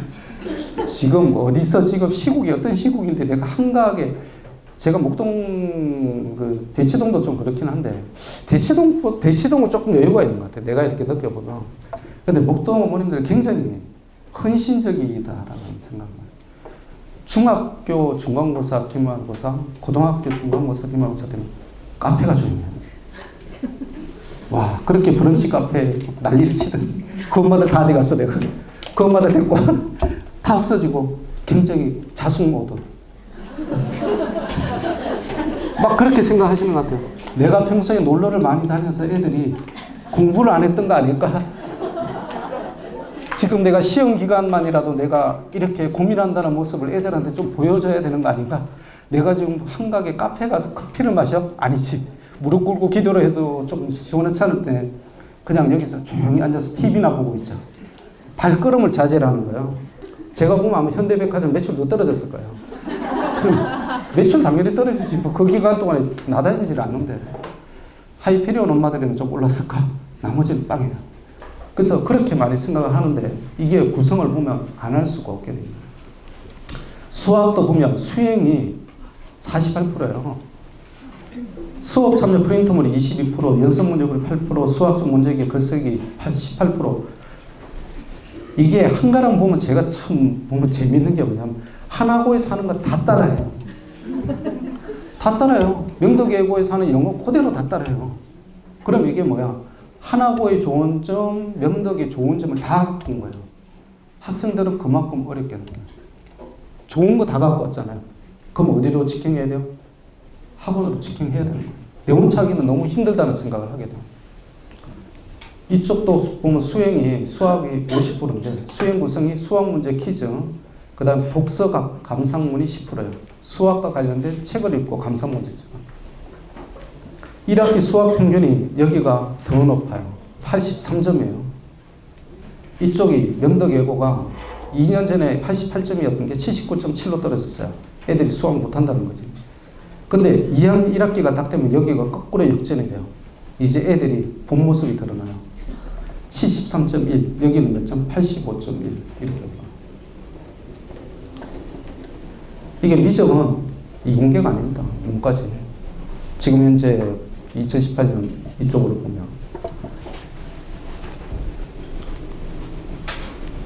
과목별 비중을 보겠습니다. 한가람고 인문계열을 내가 선택을 했을 때 수업 실수 단위수예요. 26단위입니다. 명덕예고 영어과를 가면 44단위가 되고요. 내가 만약 영어과를 제외한 나머지 학과를 가면 28단위가 돼요. 그 다음에 제2외국어는 한가람은 1어 중국어 한문 중에 6단위를 선택하게 돼 있어요. 이쪽은 어떻게 되냐면 영어과는 무조건 불어를 선택하게 돼 있어요. 이게 28단위가 되고요. 내가 중국어를 중국어과를 갔다, 독일어과를 갔다는 것은 이게 전공어가 되는 거예요. 이 전공어가 44로 돼요. 44대 28 똑같이 가는데 이게 영어냐, 그 다음 중국어냐에 따라서 전공어 비율이 44냐, 28이냐 이렇게 바뀌어져요. 그럼 외국어 총계가 이쪽은 32단위, 이쪽은 72단위가 돼요. 외국어 비중이 이쪽은 15.7%가 되고요. 명덕예고는 영어과나 중국과나 똑같죠. 35.2%가 돼요. 여기는 영어 비중은 21%가 되고요. 탁과에서는 영어과를 제외한 탁과에서는 영어 비중이 13.7%가 돼요. 이쪽은 영어 비중이 12.7%예요. 수학은 어떻게 되냐면 졸업할 때까지 26단위를 배워. 인문계열일 때. 명덕예고 영어과는 이 18단위를 배워요. 여기도 똑같아요. 18단위. 그러면 수학 비중이 8.8%예요. 여기는 12.7%예요. 50%가 더 높아요. 그럼 어떻게 선택할 수 있나요? 내가 외국어에 재밌어하고 관심 있어하고 잘할 수 있는 학생은 수학을 좀 못하더라도 외고에 가면 내신이 잘 나올 가능성이 높아집니다. 근데 한가람을 가면 내가 수학을 못하면 꽝이다. 만회할 데가 없다라는 거예요. 영어 비중 12.7%, 수학 비중 12.7%예요. 똑같아요. 똑같잖아요. 내가 영어를 잘하는 게 무슨 소용이 있어요? 아무 소용 없어요. 1학년 때는 과학도 봐야 되는데. 과학도 12.7%인데. 의미가 없는 거예요. 그래서 인문계열 애들이 왜 한가람을 가는지 나는 이해가 안 돼요. 개인적으로. 아, 내가 명덕예고에 갈렸더니, 유아예고에 갈렸더니 내신이 안 됐어. 그래서 할 수 없이 한가람을 가. 내가 이해가 돼요. 그래도 이쪽에서 그래도 수시 쪽을 좀 신경 쓰는 학교니까 그래 내가 이해를 합니다. 근데 성적이 됨에도 불구하고 내가 외국어를 좋아함에도 불구하고 나 그냥 한가람을 갈 거야 하는 학생들은 저는 이해가 전혀 안 돼요. 그거는 대학 입시에서 전략적인 면에서 뒤지고 가는 거예요. 그러면 한가람을 내가 1지망으로 선택하지 않았을 때 2지망으로 떨어지는 목동이나 신목이나 진명에 비해서 굉장히 불이익이 와야 되잖아요. 불이익이 없어요. 한가람하고 목동하고 진명을 비교해서 확 차이가 나야 되잖아. 차이가 안 난다니까요. 그럼 왜 그렇게 써야 되는 거야? 한 장의 찬스인데 작년도 그렇고 올해도 그렇고 이게 같이 후기를 편성되다 보니 외고하고 한가람고 둘 중에 하나 같이 써야 되는 거잖아요. 둘 중에 하나 선택을 해야 되는데 내가 왜 그쪽으로 선택을 해야 되지? 어머님들이 잘 한번 생각을 해보시고 냉철하게. 학생부 기재상 수상시적 자율동아리 소논문이 다 이렇게 내려왔어요. 행특도 500자로 축소가 돼서 다 됐어요. 그럼 도대체 학생부에서 뭘 보란 얘기야? 이렇게 생각하실 거예요. 지금 소논문이 없어졌거든요. 소논문이 없어졌는데 연구보고서 작성은 할 수 있도록 만들었어요. 세특에서. 어떤 거냐면 수학 과제 탐구, 사회 문제 탐구, 융합 과학 탐구, 과학 과제 연구, 사회 과제 연구. 보면 과제라고 이름 붙은 것들 있죠. 그럼 과제니까 보고서가 나와야 되거든요. 그래서 이런 과목들을 누가 많이 갖고 있냐 이걸 생각을 하셔야 돼요. 그럼 이런 것들을 갖고 있는 학교가 어디냐면 소위 말해서 특목고예요. 그게 전문교과예요. 전문교과. 미국 예일하고 하버드에서 학생평가 기준이라고 나와 있는 게 있어요. 고등학교 과목을 어떻게 식으로 해야 된다는 거예요. 예일 대학에서 뭐라고 그러냐면 브롱스 과학고하고 나머지 일반고하고 애들이 커리큘럼이 틀린데 어떻게 같은 잣대로 볼 수 있냐라고 질문을 했더니 뭐라고 얘기했냐면 자기네들이 그래 갖고 있는 거 뭐 차이가 나지 학교마다 좋은 학교 틀린 학교 뭐 이런 거 있으니까 그러면 해당 학교의 커리큘럼을 얼마나 최대한 활용했는지에 초점을 맞춘다 이렇게 발표를 했어요. 입학본부에서. 하버드는 뭐라고 그랬냐면 조금 더 구체적으로 인문사회학에서는 역사학이 기초라고 얘기를 했어요. 어머님 서울대 로고가 누구하고 제일 비슷하게요? 아이비 중에 어느 대학의 로고가 제일 비슷하나요? 하버드예요. 하버드하고 안에 있는 글자도 사실 크게 차이가 안 나요. 하버드를 동경하는 학교가 서울대입니다. 하버드에서 뭐라고 해요? 인문사회학에서는 역사학이 기초이다. 그래서 역사 과목 이수를 추천한다. 그래서 미국사, 세계사, 유럽사를 수강하는 아이들을 우선적으로 뽑을 거야. 라고 얘기를 했어요. 그래서 요즘은 또 어디까지 가냐면 라틴어 강좌가 수강하는 게 유행이 되고 있어요. 그래서 요즘 외대 보고 있어도 라틴어가 개설이 돼 있어요. 왜 배워야 되는지 내가 잘 모르겠지만 아무튼 라틴어를 배워요. 그게 우리 한자 배우는 기분인 거죠. 한자 배우기. 자, 진로 선택과 전문 강좌를 비교를 해보겠습니다. 명덕외고 전공 심화 강좌, 인문사회 강좌로 되어 있는데요. 대부분 인문사회죠. 여기서 뭐 과학을 할 필요가 없으니까. 빅데이터 시대 인문과학의 역할, 이게 누가 하냐면 외부 교수나 전문가가 와서 가르쳐 주는 거예요. 3시간에서 4시간 정도. 근데 이걸 어디다 쓸 수 있냐면 세특에다 기재가 가능한 거예요. 근데 여기는 보면 전문 강좌라고 되어 있는 게 교과목식이에요. 어떻게? 심화수학원, 사회과제연구 요거 하나. 그 다음에 아주 다양하게 돼요. 서양 조리, 연극 제작 실습, 음악 감상과 비평, 애니메이션, 영화 기술, 영화 감상, 스포츠 경기 실습. 여기도 보면 진로 선택에 미술 창작, 음악 감상과 비평, 그 다음에 사회문제 탐구, 생활과학, 물리투, 생명투, 지구투, 스포츠 생활. 인문과의 계열 학생들이 선택할 수 있는 것은 음악 감상과 비평. 그 다음에 사회문제 탐구 2개예요. 이게 대학에서 봤을 때 굉장히 임프레시브한 거냐. 그 문제를 보셔야 돼요. 대학 당국자 입장에서. 야, 한가람에서는 그렇게 얘기를 하더라고요. 홈페이지에 보니까 우리는 다양한 체험학습을 할 수 있는 교과목을 갖고 있다. 애들이 선택할 수 있는 폭이 굉장히 넓다. 맞아요. 음악, 미술부터 여기까지 다 돼 있어요. 그런데 명덕외고는 어떤 식으로 하냐면 그걸 전부 자율동아리 다 돌려버리는 거예요. 은미체 관련은 자율동아리 다 돌려버리는 거예요. 그 다음에 전문 강좌는 뭐냐면 전부 학습 위주로 나와요. 그래서 자기 전공 연계성을 살릴 수 있는 강좌로만 전부 편성. 여기 은미체가 어디 있나요? 아무것도 없어요. 은미체는. 전부 학과목 중심이에요. 전부 학과목. 그래서 여기는 입시 실적이 나올 수밖에 없어요. 그 다음 여기는 왜 못 나오냐면 특목고가 아니니까. 그걸 못하는 거예요. 어떤 식으로 쓰냐고요? 이게 아까 조금 전에 말씀드린 이겁니다. 빅데이터 시대의 인문과학이니까. 이걸 세특을 기재하면 이런 식으로 되는 거예요. 자, 5시간 수강을 했어. 그랬더니 애들이 심한 이게 세특이 기재된 상황입니다. 빅데이터를 이용했고 잠재 변수에 대한 거 반사회적인 표현들을 어떻게 빅데이터를 이용해서 구제할 수 있을까? 규제할 수 있을까 고민하면서 보고서를 작성했다. 예전에 한참 생기부를 하나고나 외대부고에서 많이 볼 때 제가 이걸 권장을 했었어요. 중학생들에게 이렇게 써야 된다. 보고서를 작성해야 된다. 근데 그거 이제 못 쓰게 맞거든요. 그러면 어디로 가느냐 하면 중학교는 내신으로 가는 거예요. 이 부분이 내신으로 가게 됩니다. 근데 이게 고등학교에서는 그대로 있어요. 그대로.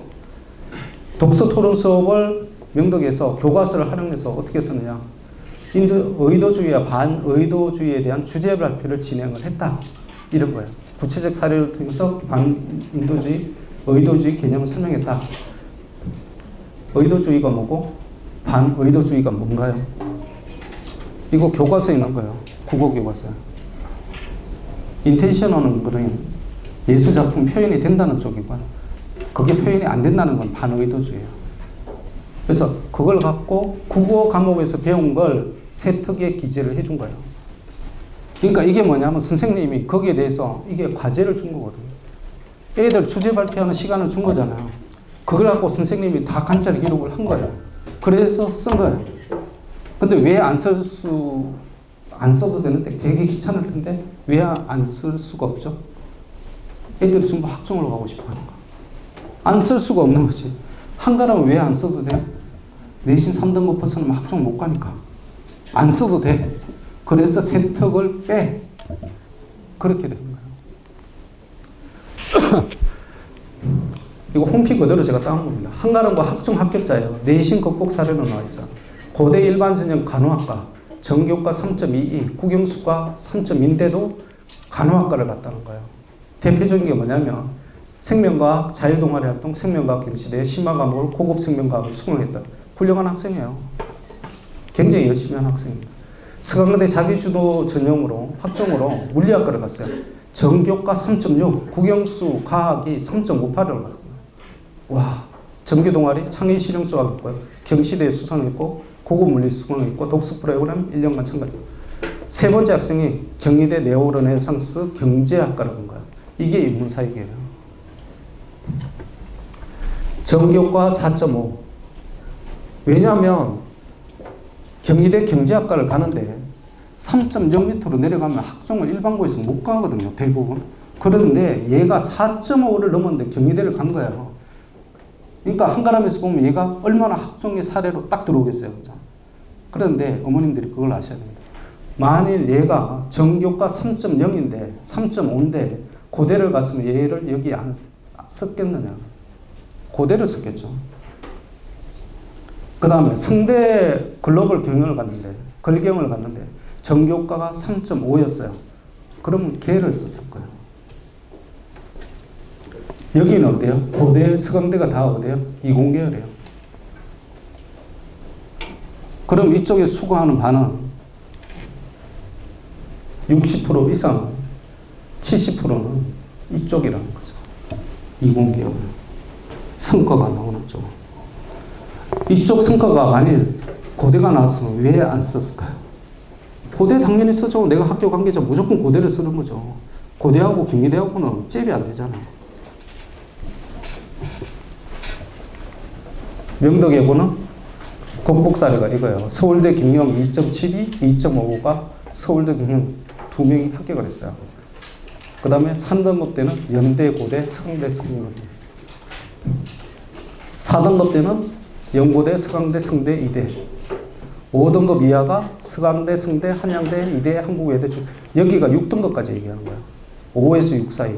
중대, 경희대, 한동대. 극복 사례를 쓰자면 이쪽은 보면 경희대는 거의 5점 몇 등급에가 경희대를 본 거예요. 극복 사례는 서울대 경영이 2.72가 서울대 경영을 학종으로 갔다는 거예요. 4등급 대에서 서울대 학종 진학은 힘들어요. 명덕예고에서도 힘들어요. 거의 못 가요. 주로 2, 3등급 사이에서 합격을 해요. 그러면 5등급 이하가 나오잖아요. 1학년 1학기 기준, 1학년 2학기 기준 내가 5등급이 평균이 딱 떨어져. 그러면 그 학생들은 주로 어디를 가느냐면 학종을 포기를 해요. 주로 어디를 가요? 수능으로 가요. 그 학생들이 수능으로 가는 거예요. 5등급까지 내가 성대를 가고 싶은데 서강대를 가고 싶은데 그러면 학종으로 가요. 학종으로 밀어붙여. 근데 내가 5등급 이상에서 연고대를 가고 싶어요. 그럼 수능으로 바꿔야 됩니다. 정시 진학 합격부에서는 내신이 3.7일 때 서울대 바꾸는 거예요. 서울대를 가고 싶다 그러면 3.7m 떨어지잖아요. 그러면 서울대는 힘들어. 그냥 수능으로 가자. 내가 4.6이야. 야, 서강대 힘들 것 같아. 수능으로 가자. 4.8 수능으로 가자. 5.2 수능으로 가자. 6.7, 6.8 수능으로 가자. 5, 6으로 딱 틀어주면 애들이 수능으로 가자. 그게 더 쉬운 거야. 제일 궁금하신 거. 제가 오늘의 포인트입니다. 그러면 2019년 졸업생 중에서 이거는 딴 입학 설명회에서 절대 안 나오는 자료예요. 알 수가 없죠. 양천고 출신 학생 내신이 어떻게 됐을까? 총 86명이 280명 중에서 총 86명이 양천구 출신 중학생이었어요. 32.6%였습니다. 내신 평균이 4.4요. 구별 내신 순위가 1위였어요. 예를 들면 양천구가 4.4 평균, 강서구가 4.8 이런 식으로 한 거예요. 그래서 구별로 따져보니까 내신 순위가 1위가 됐어요. 그러면 내신 평균 4.4라는 게 애들이 어디를 갔을까? 연대, 고대, 성대, 서강대, 이대를 간 거예요. 이게 양천구 출신 중학생들. 그럼 이 학교를 넘어서 간 애들이 있지 않나요? 그 학생들은 재수를 해요. 확실해요. 그러면 우리 학생이 그럼 짐작을 해볼 수가 있어요. 올해 내가 CNC 특목관에서 어느 정도 레벨에 있는데 그럼 얘가 명덕예고에 가서 내신이 몇 등급이 나올까 딱 짐작이 돼요. 이게 표본의 힘입니다. 왜냐하면 우리가 명덕예고 일반 전형적인 50% 가까이 들어가기 때문에 그게 미루어 짐작이 돼요. 학교에서 나오는 자료도 이게 구별 내신 순위 1위 딱 되는데 그럼 조금 더 심하게 올라가 보면 특목관 레벨에 따라서 들어가는 대학도 거의 짐작이 가능해요. 거의 짐작이 가능해요. 어머님들 제가 이걸 보여드리는 이유가 우리 애가 이런 경우가 있어. 명덕예고를 갔더니 한화고를 갔더니 내신이 5등급 가까이 나온 거야. 엄마가 쇼크를 받는 거예요. 와, 우리 애가 명덕예고를 갔더니 내신이 5등급이네. 얘는 이제 대학 가기 걸렸다. 그냥 일반고로 터닝 시켜야지 라고 할 필요가 없다는 거예요. 4에서 5 사이에 들어갔다는 것은 뭐냐면 연대, 고대, 성대, 서강대, 이대를 학종으로 갈 수 있다는 겁니다. 그러면 이걸 벗어나게 되면 어떻게 해요? 수능으로 바꾸는 게 일반고 형태거든요. 그럼 거기서 일반고로 바꾸는 식으로 수능으로 바꾸는 게 학습 분위기 면이나 학교 환경 면에서 훨씬 좋아요. 왜? 기숙사가 있으니까. 근데 기숙사를 활용하려면 어떻게 되냐면 기본적으로 내가 하는 학습 태도, 그 다음에 1년의 선행이 필요해요. 딱 그게 필요합니다. 그래야 애들이 겁먹지 않고 혼자 공부를 할 수 있어요. 내가 현행만 계속 쫓아가는 학생은 겁을 먹어요. 내가 과연 이걸 혼자 할 수 있을까라는. 그래서 1년의 선행이 필요합니다. 자신감, 북돋워주는 차원에서. 영어는 토플이 몇 년을 선행하는 거예요? 중상 기준으로 하면 3년 선행인 거예요. 토플이 뭡니까? 미국 대학 입학 자격 시험이잖아요. 고3 애들이 보는 거잖아요. 그걸 토플을 배우고 있잖아요. 언제부터? 중1부터 배우고 있잖아요. 특목관에서. 그러니까 당연히 중1 기준으로 보면 6년 선행을 한 거고요. 중3 기준으로 보면 3년 선행을 한 거예요. 그러니까 애들이 당연히 다른 지역에 있는 학생들보다 내신 평균이 올라갈 수밖에 없는 거예요. 제가 이 경우를 참 실감하는 게 뭐냐면 들어갈 때 성적이 다른 구의 학생들이 목동 지역에 있는 학생들보다 훨씬 높아요. 다른 지역에 있는 전교 1, 2등짜리가 명덕예고를 가요. 근데 제가 컨설팅 오는 학생 성적표를 보고 깜짝 놀랐던 게 중학교 때 여기 양천구를 벗어나서 다른 지역의 전교에서 5등 안에 들었던 학생인데 공부 잘했던 학생이에요. 근데 그 학생이 명덕예고를 가니 몇 등급이 나요? 5등급이 나왔어요. 그래서 엄마가 울고불고 난리가 났어요. 저한테 찾아와서 소장님 말씀하신 대로 예고를 명덕예고를 갔더니 왜 내신이 5등급일까요? 그래서 제가 그랬어요. 왜 면접 대비반만 들으셨나요? 그랬거든요. 이맘때쯤 컨설팅을 오셔서 제가 권해드리는 학교 명덕예고 맞아요. 제가 말씀드렸어요. 명덕예고 수행 영어 견디려면 이 정도 하셔야 돼요. 어머니 콧방귀도 안 꼈어요. 왜? 영어 내신이 100점이었으니까. 100점 나오는 학생이 명덕예고 간다고 갑자기 80점으로 떨어지겠냐라고 생각했어요. 떨어지더라는 거예요. 영어 내신이 안 나오는데. 제가 말씀드린 거죠. 왜 그때 영어 수업 같이 들으시려니까 면접 대비반만 달랑 듣고 명덕예고 들어갔다고 좋아하고 명덕예고에서 얘가 전교 1등짜리인 거 당연히 봤죠. 왜 안 받겠어요? 당연히 봤죠. 들어가는데 문제가 있냐? 전혀 문제 없어요. 들어가고 나서 생기는 거죠. 그래서 지금 생각하시는 분들 면접 대비반만 해야 되겠다 생각하시는 분들 있잖아요. 들어가서 후회가 드는 거예요. 갈 때는 몰라요.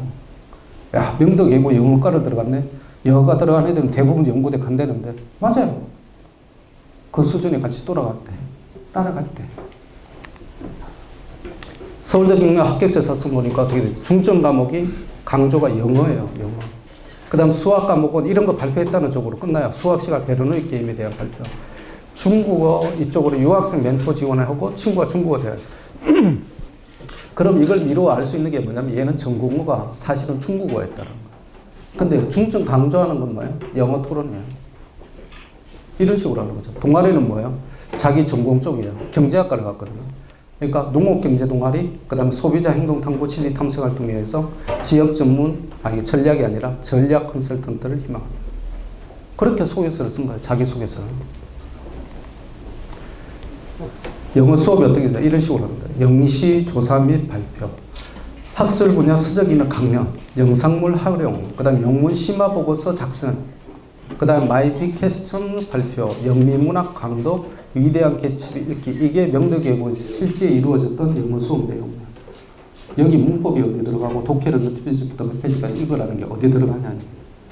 그래서 애들이 이 수업 형태에 못 견뎌하는 거예요. 제2외국어 대비를 어떻게 해야 될까요? 어머님들이 지금 영어과는 몇 명 안 되잖아요. 그죠? 그럼 나머지는 대부분 다른 과인데 그럼 전공어 비중이 높은데 어떻게 해야 될까요? 자, 제2외국어 대비는 한마디로 입학 결정 후에 하셔도 된다. 왜?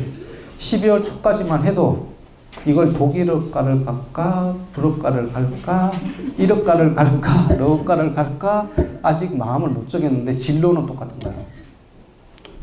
과만 아직 결정이 안 된 거죠. 그 과가 결정되고 합격하고 나면 그때부터 공부를 하셔도 돼요. 도구과니까 도구를 해야지. 불으니까 불을 해야지. 그때부터 하시면 돼요. 선생님들 얘기 들어보면 어떠냐면 그 전공과의 최상위 쪽에 있는 애들이 중국에서 오는 애들이 제일 많아. 근데 중국어에서 살다 온 애들이 절대 중국어 최상위 못 들어가더라. 절대 못 들어가더라는 거야. 그거는 마치 어떤 거냐면 모군 중에 영어 최상위 있는 애들이 미국에서 3년 살다 온 애들이 절대 못 들어가는 거예요. 우리나라에 사는 애들이 전부 모군에서 영어 최상위거든요. 명덕도 그래요. 중국어과 1등한 애들이 나는 중국 아빠 따라가가지고 베이징에서 3년 있었는데 중국어가 중간 정도를 해요. 나머지는 누구야? 내가 중국어과 결정되고 나서 12월부터 새빠지게 공부한 애들. 걔들이 1등을 찍어요. 전부 토종산이에요.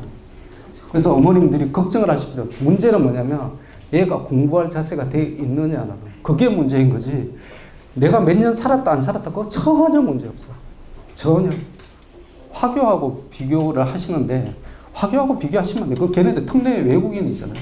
외국인인데요. 그 다음 수학은 1년 정도 제가 권합니다. 인문계열 쪽에서는 2년, 3년이 필요가 없어요. 그럼 올해 어떻게 되냐면 앞으로 한 15분에 걸쳐서 12시 40분까지 제가 끝내드리도록 하겠습니다. 지금 배도 고프시고 그럴 텐데. 헌법재판소 판결이 뭐냐면 작년과 똑같이 해라는 거예요. 정기 후기 구분은 없고 후기에 같이 뽑아라. 그 대신에 후기 일반고에 갈 수 있는 그 여지는 남겨줘라. 작년하고 똑같아요. 작년하고 똑같습니다. 그럼 어떻게 진행되냐면 작년하고 똑같이 하는 거죠. 영재고 과학고는 경쟁률 상승이 될 거예요. 무풍지대니까. 결국은 영재고 과학고야. 저도 동의합니다. 20개월 학생들한테는 영재고 과학고 최고죠. 그 다음에 전국권 자사고.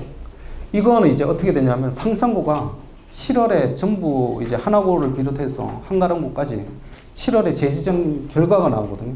그 결과에 따라서 많이 등락이 왔다 갔다 할 것 같아요. 상상고는 심지어 재지정 컷이 80점이잖아요. 서울 지역은 70점인데. 그래서 이게 통과가 되냐 안 되냐 그것 때문에 말이 많아요. 제가 보기엔 통과될 것 같아요. 서울 지역은 한두 개 걸릴 것 같아요. 근데 그 두 개 걸리는 것 중에 한가람은 빠질 거예요. 한가람은 통과될 겁니다. 근데 이제 다른 쪽은 커트 될 가능성도 있어요. 근데 커트가 되면 어떻게 되냐면 역시 강력권 자사고는 무서워 이런 풍조가 퍼질 거예요. 그래서 7월 이후부터는 외고 경쟁률이 올라갈 거예요. 제가 보기엔. 그걸 어떻게 보면 알 수 있냐면 면접 대비반이 거의 마감이 됐어요. 작년보다 좀 더 빠른 시기에 지금 거의 마감이 됐거든요. 그러니까 만일 이게 진짜로 한두 개가 탈락되거나 아니면 가더라도 제가 보기에는 외고의 인기는 더 올라갈 거다. 전국권 자사고는 이공계열이니까 어차피. 그럼 이쪽은 무풍지대인데 외고는 내년에 재지정이 들어가요. 그렇기 때문에 큰 문제가 없기 때문에 그냥 갈 거라. 외고 국제고 인기 올라가고 강력권 자사고는 떨어지고 정고권 자사고는 상상고 결과에 따라서 등락이 왔다 갔다 할 거다. 올해는 이렇게 진행이 됩니다. 지금 이제 영재고 지원 다 했죠. 영재고 작년보다 소폭 상승했어요. 경쟁률이. 제일 특이한 점은 세종과학고가 30대 1이 넘었다는 거. 왜 넘었겠어요? 여학생들이 지원 많이 하니까. 예술 영재고니까. 앞에 예술자가 들어가면 학생들이 그냥 죽어나 사나더라고요. 그 다음 세종 한성가고 지원이 8월 19일부터 들어가고요. 그 다음 자사고, 과중고 선지원이 가능합니다. 그 떨어지면 1단계, 2단계 다 쓸 수 있어요. 근데 이제 외고나 하나고나 이렇게 쓰면 어떻게 되냐면 일지망 2개를 할 수 있는 게 없어지는 거예요. 20% 뽑는데 내가 참가를 못해. 그 다음 40% 쪽만 쓸 수 있어요. 신목이나 목동 이렇게 쓸 수 있어요. 3단계는 뭐예요? 40%는 강제 배정이에요. 그러면 올해 2019년도에 강제 배정당해서 집이 내가 3단지인데 14단지인데 서대문구에 배정된 학생이 한 명도 없어요. 인접구에 배정이 되거든요. 그럼 우리의 인접구는 어디냐면 여기에 영동포구, 구로구 이쪽이에요. 강서구 이쪽이 그쪽이거든. 근데 한 명도 배정당한 애는 없어요. 그러니까 일반적으로 생각하는 우리가 옆에 떨어지면 어느 학교 가더라 그 범주에서 다 들어가는 거예요. 그러니까 실제적으로 그래서 외고나 뭐 자사고 쪽은 서울은 영향을 받질 않아요. 제가 보기에는 전혀 영향이 없을 것 같아요. 그럼 외고 국제고 입학 전형도 작년과 똑같이 진행이 됩니다. 영어 내신 플러스 출결 160점이고요. 3학년 2학부터 2학년 1학기까지 영어 내신이 동점일 때 국어, 사회 순으로 사회가 없으면 역사로 가요. 순으로 성적을 A, B 이런 걸로 해서 내려가는 거죠. 이제 전부 절대평가이기 때문에 A냐 B냐 이것만 하는 거예요. 그리고 1.5배수인데 경기권은 2배수 선발이 될 것 같고요. 2단계에서는 1단계 점수 요거 160점 플러스 40, 200점 만점으로 진행이 돼요. 그래서 1단계 합격에서 면접이 되는데 작년에 경쟁률이 이랬다는 거죠. 자 보시면 2017년에 명덕이 1.8에서 1.5로 약간 떨어졌다가 작년에 극적으로 확 올라왔어요. 2.16. 올해도 이 선에서 많이 올라가지는 않을 것 같아요. 대원은 1.67, 1.76, 1.76이잖아요. 대원은 왜 경쟁률이 안정적이냐면 갈만한 애들만 가요. 진짜입니다. 1등에서 전교에서 딱 10등 사이만 지원해요. 목동쪽도 딱 그렇잖아요. 내가 많이 벗어나는데 대원을 쓰는 애들이 없어요. 그냥 혹시나 그러면 쓰는 애들 차라리 명덕을 쓰고 이화를 쓰지 대원은 안 써요. 그래서 대원은 경쟁률이 안정적으로 진행돼요. 그 다음에 이화는 왜 경쟁력이 그래도 1.35, 1.51, 그 다음에 2019년 1.44잖아요. 1.5배수 뽑는데 1.44잖아요. 그럼 이쪽은 왜 그래? 이미지, 인식, 한가랑고에 뒤진다는 이미지. 사실은 한가랑고의 2배인데. 그래서 제가 올해 그 이화여고 작년에 제가 이화여고를 그렇게 많이 주장을 했어요. 무조건 가야 돼요. 왜? 경쟁률 그렇게 안 높을 거고 우리 쪽에서 공부 좀 해서 가면 수시로 가는 것은 그 자체 내 내신이 나오는 거예요. 그 자체 내 내신. 그러면 네가 이화여고에서 목동이나 한가람에서 갈 수 있는 연고대보다 쉽게 가는 거예요. 그래서 작년에 여자 학생들 간 애들은 개 탄 거예요. 진짜 쉽게 갔어요. 근데 그 얘기를 하니 또 엄마들이 뭐라고 그렇게 쉽게 가는 학교를 왜 가요? 그러는데 아니 왜 주식은 계속 주가가 올라가야 사는 거죠? 떨어졌을 때 사야 되잖아요. 그죠?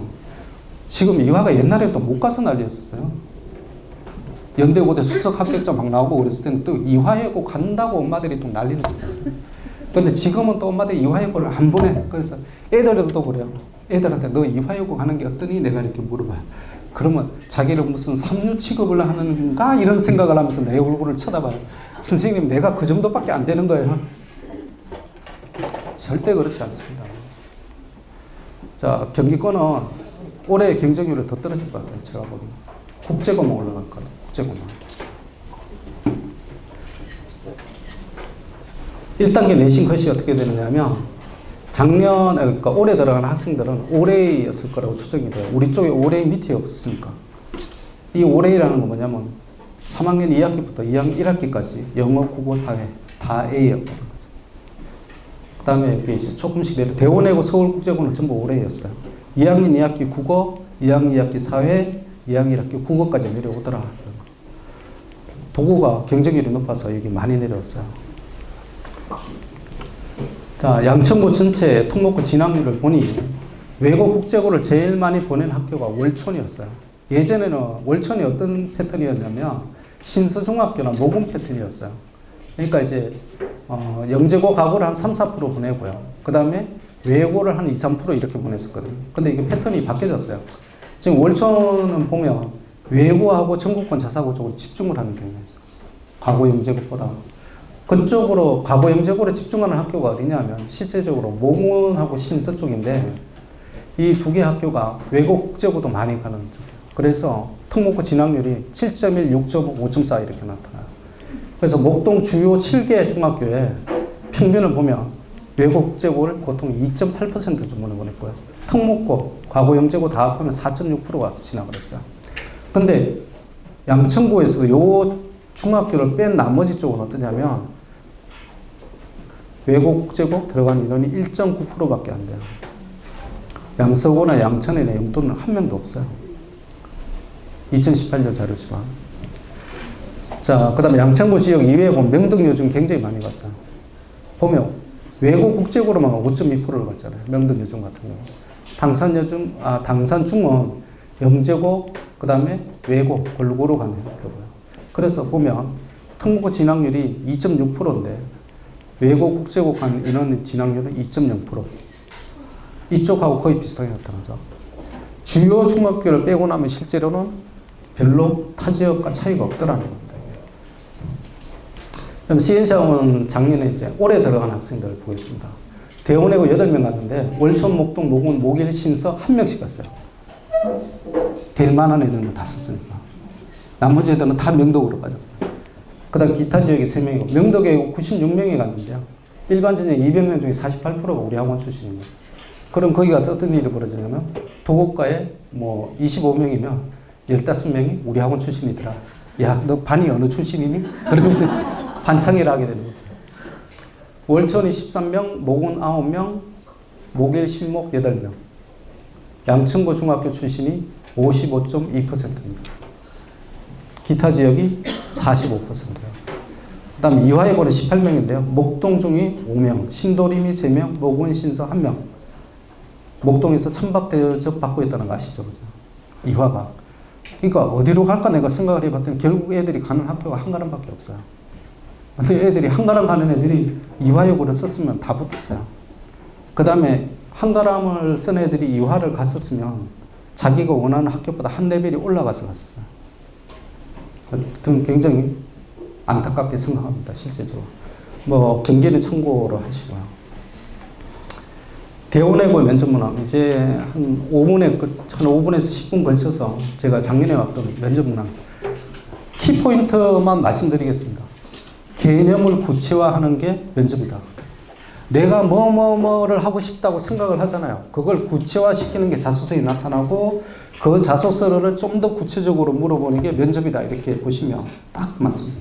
어떤 식으로 물어보냐면 네가 보니까 자소서에 판사가 된다고 막 썼어. 그래서 법과 사회를 아는 게 중요하다고 했는데 그럼 법과 사회가 어떻게 연결되니? 라고 물어봤어요. 그 다음에 중국 관련 재판이 막 늘어나고 국제적 감각을 키울 것이라고 했는데 그럼 어떻게 키울 거니?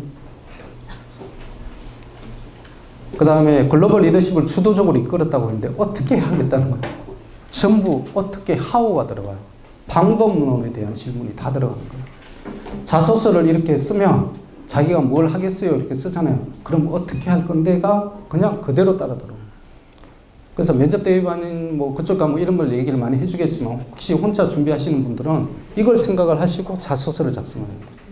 내가 자신 있는 분야에 자소서를 작성해야 돼요. 근데 이게 대원외고가 이화여고와 더불어 면접이 제일 쉬웠어요.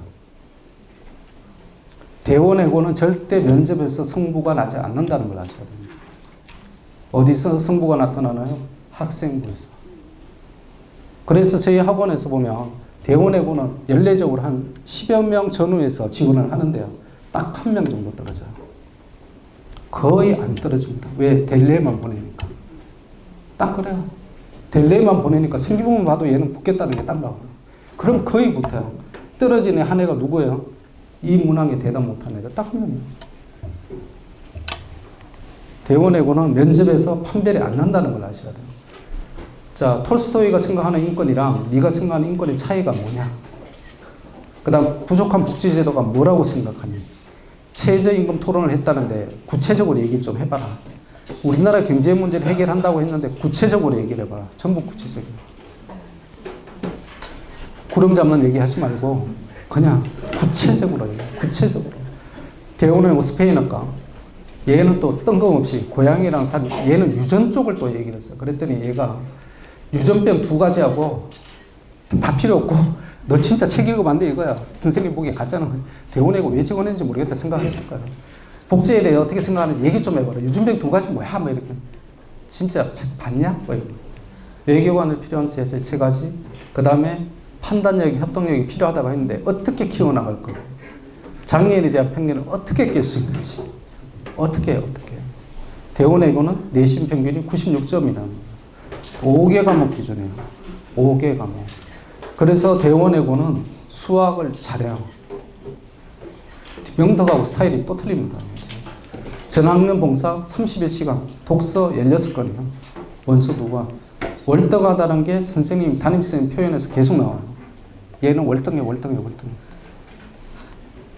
명덕이고 영어과예요. 디테일. 교육에 대한 소논문의 내용이 무엇이 차라리 명덕이 어려워요. 양성평등에 대한 조사를 했다고 했는데 주장이 뭐였니? 그 다음에 경제 관련한 기사 읽고 있는데 요즘 어떤 기사 읽고 있니?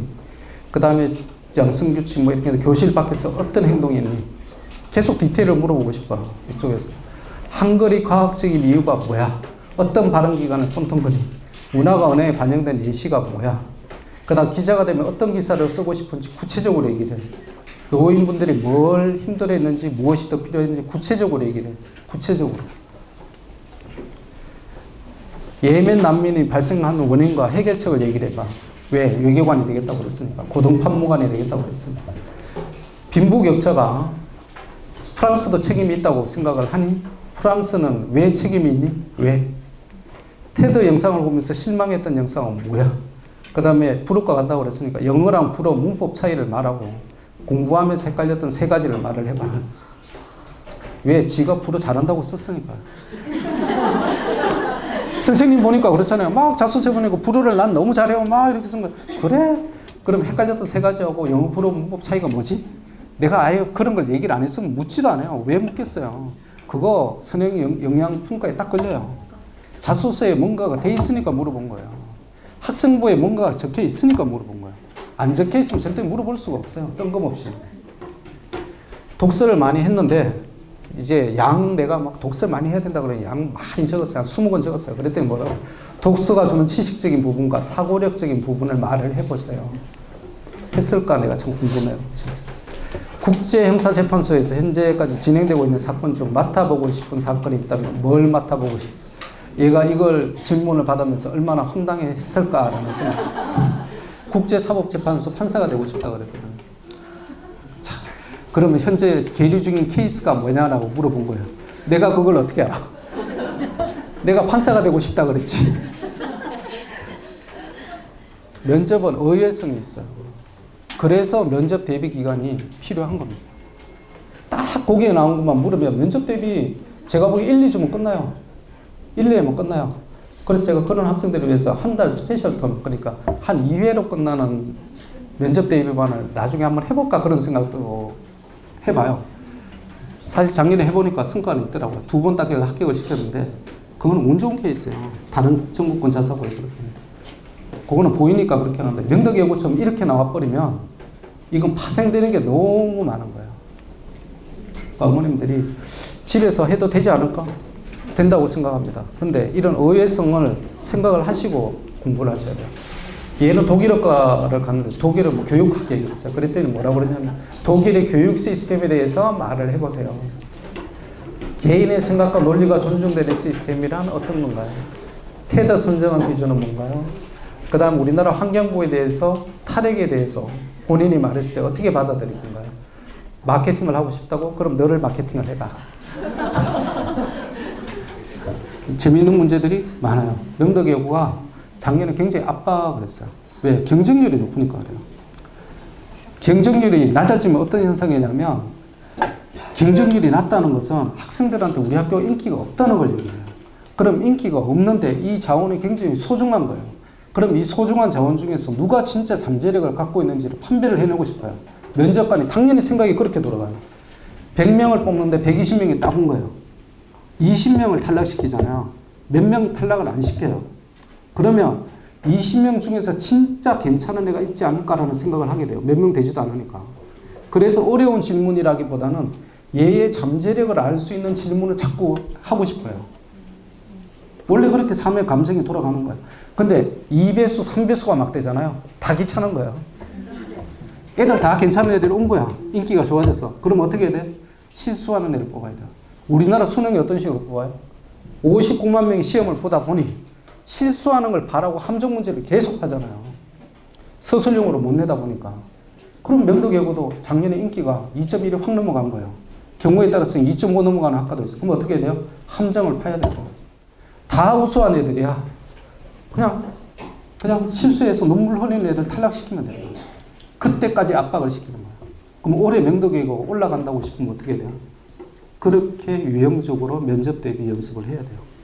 계속 압박을 줘야 돼요.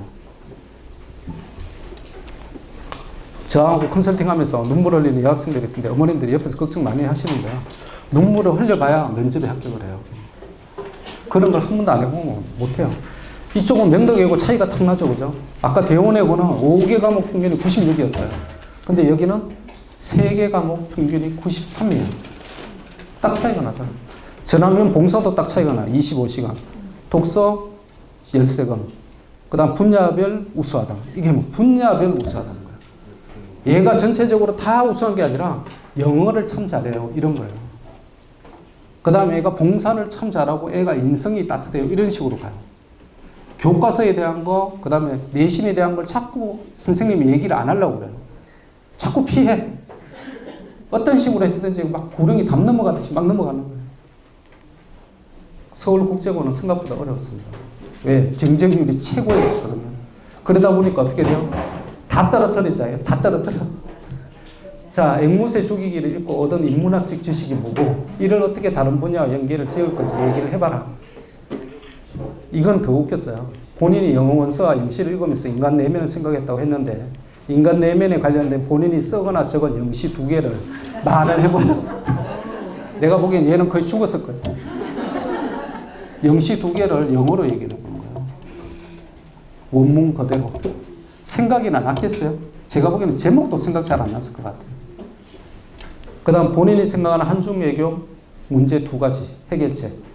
난민 문제 학습할 때는 어떤 식으로 공부했는지, 학습을 통해 알게 된 것은 무엇인지. 서울국제고는 내신 평균이 3개 과목 비슷해요. 93. 전환봉사가 높아. 희한하게 서울국제고 봉사 시간이 굉장히 높았어요. 독서가 대원외고 수준이었어요. 연평균 16건. 여기도 월등하다는 거. 애들이 내신이 생각보다 좋았어요. 대외외고는 굉장히 재미있었는데, 이거 투키를, 앵무새 죽이기 있죠. 읽고 인물이나 상황에 대해서 파악했다고 했는데, 여기서 앵무새가 무엇을 의미하는지 이 책을 읽으면서 가장 어려웠던 점이 뭔지 얘기를 해봐. 그랬더니, 얘가 뭐 주저리 얘기했어. 그랬더니, 단어를 어떻게 찾았니? 그랬더니, 사전이요. 무슨 사전을 이용했는데? 한영, 영한? 그 사전 이름 뭐야? 대일도 경쟁률이 조금 올라가다 보니 그냥 떨어뜨리고 싶어서 안달을 했어요. 실수만 해라. 뭐 그런. 사회학 연구원이 되고 싶다고 했는데 국제사회 어떤 문제들을 해결하고 싶니? 경제 문제에 대해서 낙관론자와 비관론자 입장에 대해서 각각 얘기를 해봐라. 이화여고 내가 아주 편안하다고 그랬잖아요. 왜? 경쟁률이 떨어졌으니까 이 학생들 중에서 우수한 애를 찾아야 되는 거야. 그래서 완전히 면접 형태가 확 바뀐 거야. 팝송으로 영어 공부할 때 장단점이 뭐냐? 굉장히 나이스하게 보이잖아요. 책을 읽고 알게 된 독일의 우수한 교육제도가 어떤 게 있니? 아까 말한 거 똑같은 교육 시스템 묻는 거잖아. 그거하고 이건 완전히 논조가 틀린 거야.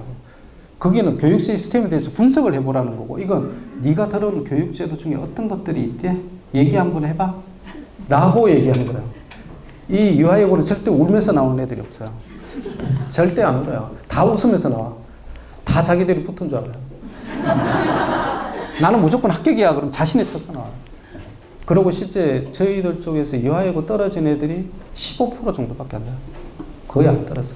저소득층 아이에게 영어 가르치는 봉사를 하게 됐는지 Q&A 노트는 수학 같은 경우에는 어떤 질문을 만들었는지, 장애인들에게 시설 이외에도 제도적으로 필요한 게 있다고 굉장히 나이스하게 진짜 유아역으로 그냥 따뜻하게 감싸 안으면서 네가 알고 있는 거 다 한번 토해내봐. 그럼 내가 그걸 잘 판단해보고 합격시킬 만하면 다 합격시킬게. 딱 그거예요. 그냥 주겠다는 거예요. 근데 왜 이화여고를 안 가려는 건지. 나만의 자소서가 필요합니다. 나만의 자소서가 필요한데, 그러면 그게 어려운 책을 읽으면 나만의 자소서가 나오나? 의외의 면접이 나온다는 문제는. 디테일을 조기 진로 설정을 해야 됩니다. 그러면 이게 생각하는 기간이 길어지고 책 읽는 기간이 길어지고 다양한 케이스를 내가 접할 수 있는 거죠. 그래서 입시 전략적인 측면에서 중1 때부터 조기 진로 설정하는 게 유리하다는 거예요. 그래서 저한테 가서 계속 항의하시는 어머님들이 계시는데, 아니 중학생 애들이 지가 진로가 어떻게 될 줄 알고 미리 정합니까 그러잖아요. 맞아요. 그거 제가 어떻게 알겠어요? 고3 됐어도 바뀌는데. 근데 외고 가고 싶으시다면서요. 한학고를 가고 싶으시다면서요. 그러면 조기 진로를 해서 거기에 대해서 하는 게 유리한 건 맞아요. 그럼 언제 그걸 결정해야 될까요? 1학년 때. 1학년 말까지는 자유학년제예요. 거기까지는 봐주는 거예요. 거기까지는 다양한 체험학습하고 책도 많이 읽고 다양한 활동하는 거 좋아요. 2학년 때도 계속 다양해. 3학년 때도 계속 다양해. 그럼 도대체 얘가 뭐야? 학교에서 보면 얘가 진짜 인문계열 적성이 맞기나 한 건가? 라고 의심이 들어요. 1학년 때 그래서 중요한 겁니다. 자유학년제. 이때 책 많이 읽히고 체험학습 해야 되고. 그래서 지금 요즘 그래 아직까지도 중3의 입시 컨설팅 저한테 오는 횟수가 제일 많아요. 저는 제일 좋은 게 뭐냐면 중1 때 제일 많아야 된다고 생각을 해요. 중1 때 제일 많고 진로 설정하고 거기에 대해서 CDP라는 프로그램 들어보셨겠죠. 뭐 약자로 커리어 디벨롭먼트 프로그램인데요. 그게 아니고 코디 프로그램이에요.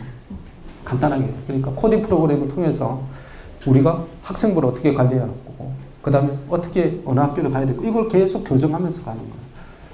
그래서 이게 결국은 어디로 가냐면 우수한 내신이에요. 어머님들이 담임 선생님이 컴퓨터가 아니라는 걸 아셔야 됩니다. 담임 선생은 사람이에요. 사람이란 건 뭐냐면 감정적인 판단의 기준이 있다는 얘기거든요. 컴퓨터는 감정적인 판단의 기준이 없잖아요. 학교 선생님은 인간이기 때문에 감정적인 판단의 기준이 있어요. 그럼 감정적으로 이 학생에게 잘 써주고 싶은 학생이 생겨요. 그 학생이 누구예요? 누구를 잘 써주고 싶은 거예요? 공부만 잘하는 학생을 잘 써주고 싶은 건가요? 공부는 진짜 잘하는데 되게 재수없는 학생이 있어요. 선생님이 제일 싫어하는 거거든요. 선생님이 그럴 때는 딱 하나 써요. 우수한 교과 성적.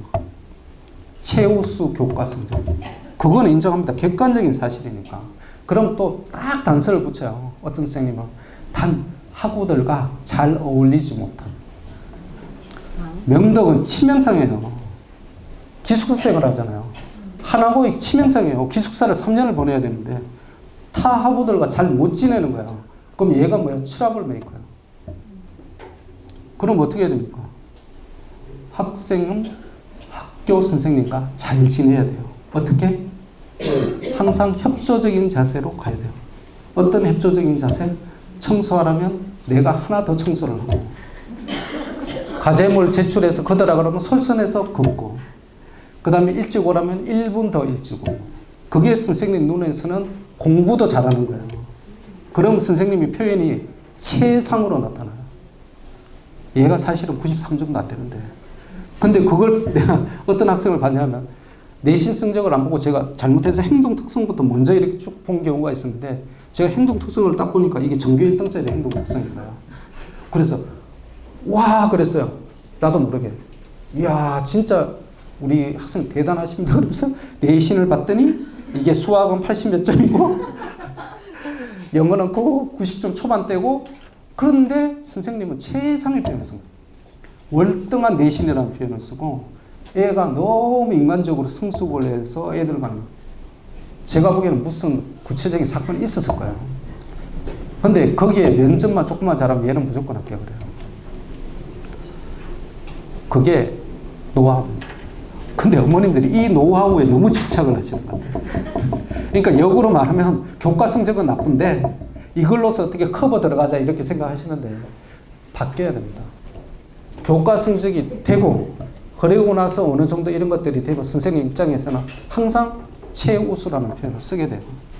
그래서 어머님들이 일단 내신 만들자. 어느 쪽에 선생님이 최고로 생각하는 내신이 뭐냐면 딴 거 없어요. 영어 수학이에요.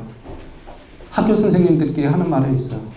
영어 잘하는 애는 10%에서 20%만 신뢰도 거기만 믿자. 수학 잘하는 애들은 80% 믿어도 돼요. 딱 그거예요. 그럼 뭐가 제일 중요해요? 과학을 잘하는 애가 아니라 영어, 수학 잘하는 애. 영수를 잘하는 애요. 국어 잘하는 애 좋죠. 근데 어차피 외국으로 가려면 영어, 국어, 사회 필요하니까 이건 해야 되지만 선생님 입장에서는 월등, 최상, 얘는 장래성 있고 어쩌고저쩌고 나오는 것 영어, 수학이에요. 그 두 개 위주로 꼭 내신으로 최상을 만들어야 된다라는 걸 알아주시면 감사하겠습니다. 그래서 오늘도 많이 지나서 죄송합니다. 5월은 저희가 예비 중1 학생을 위해서 수련관에서 저희들이 진행을 외모인사에 그때도 많이 와주시면 감사하겠습니다. 감사합니다.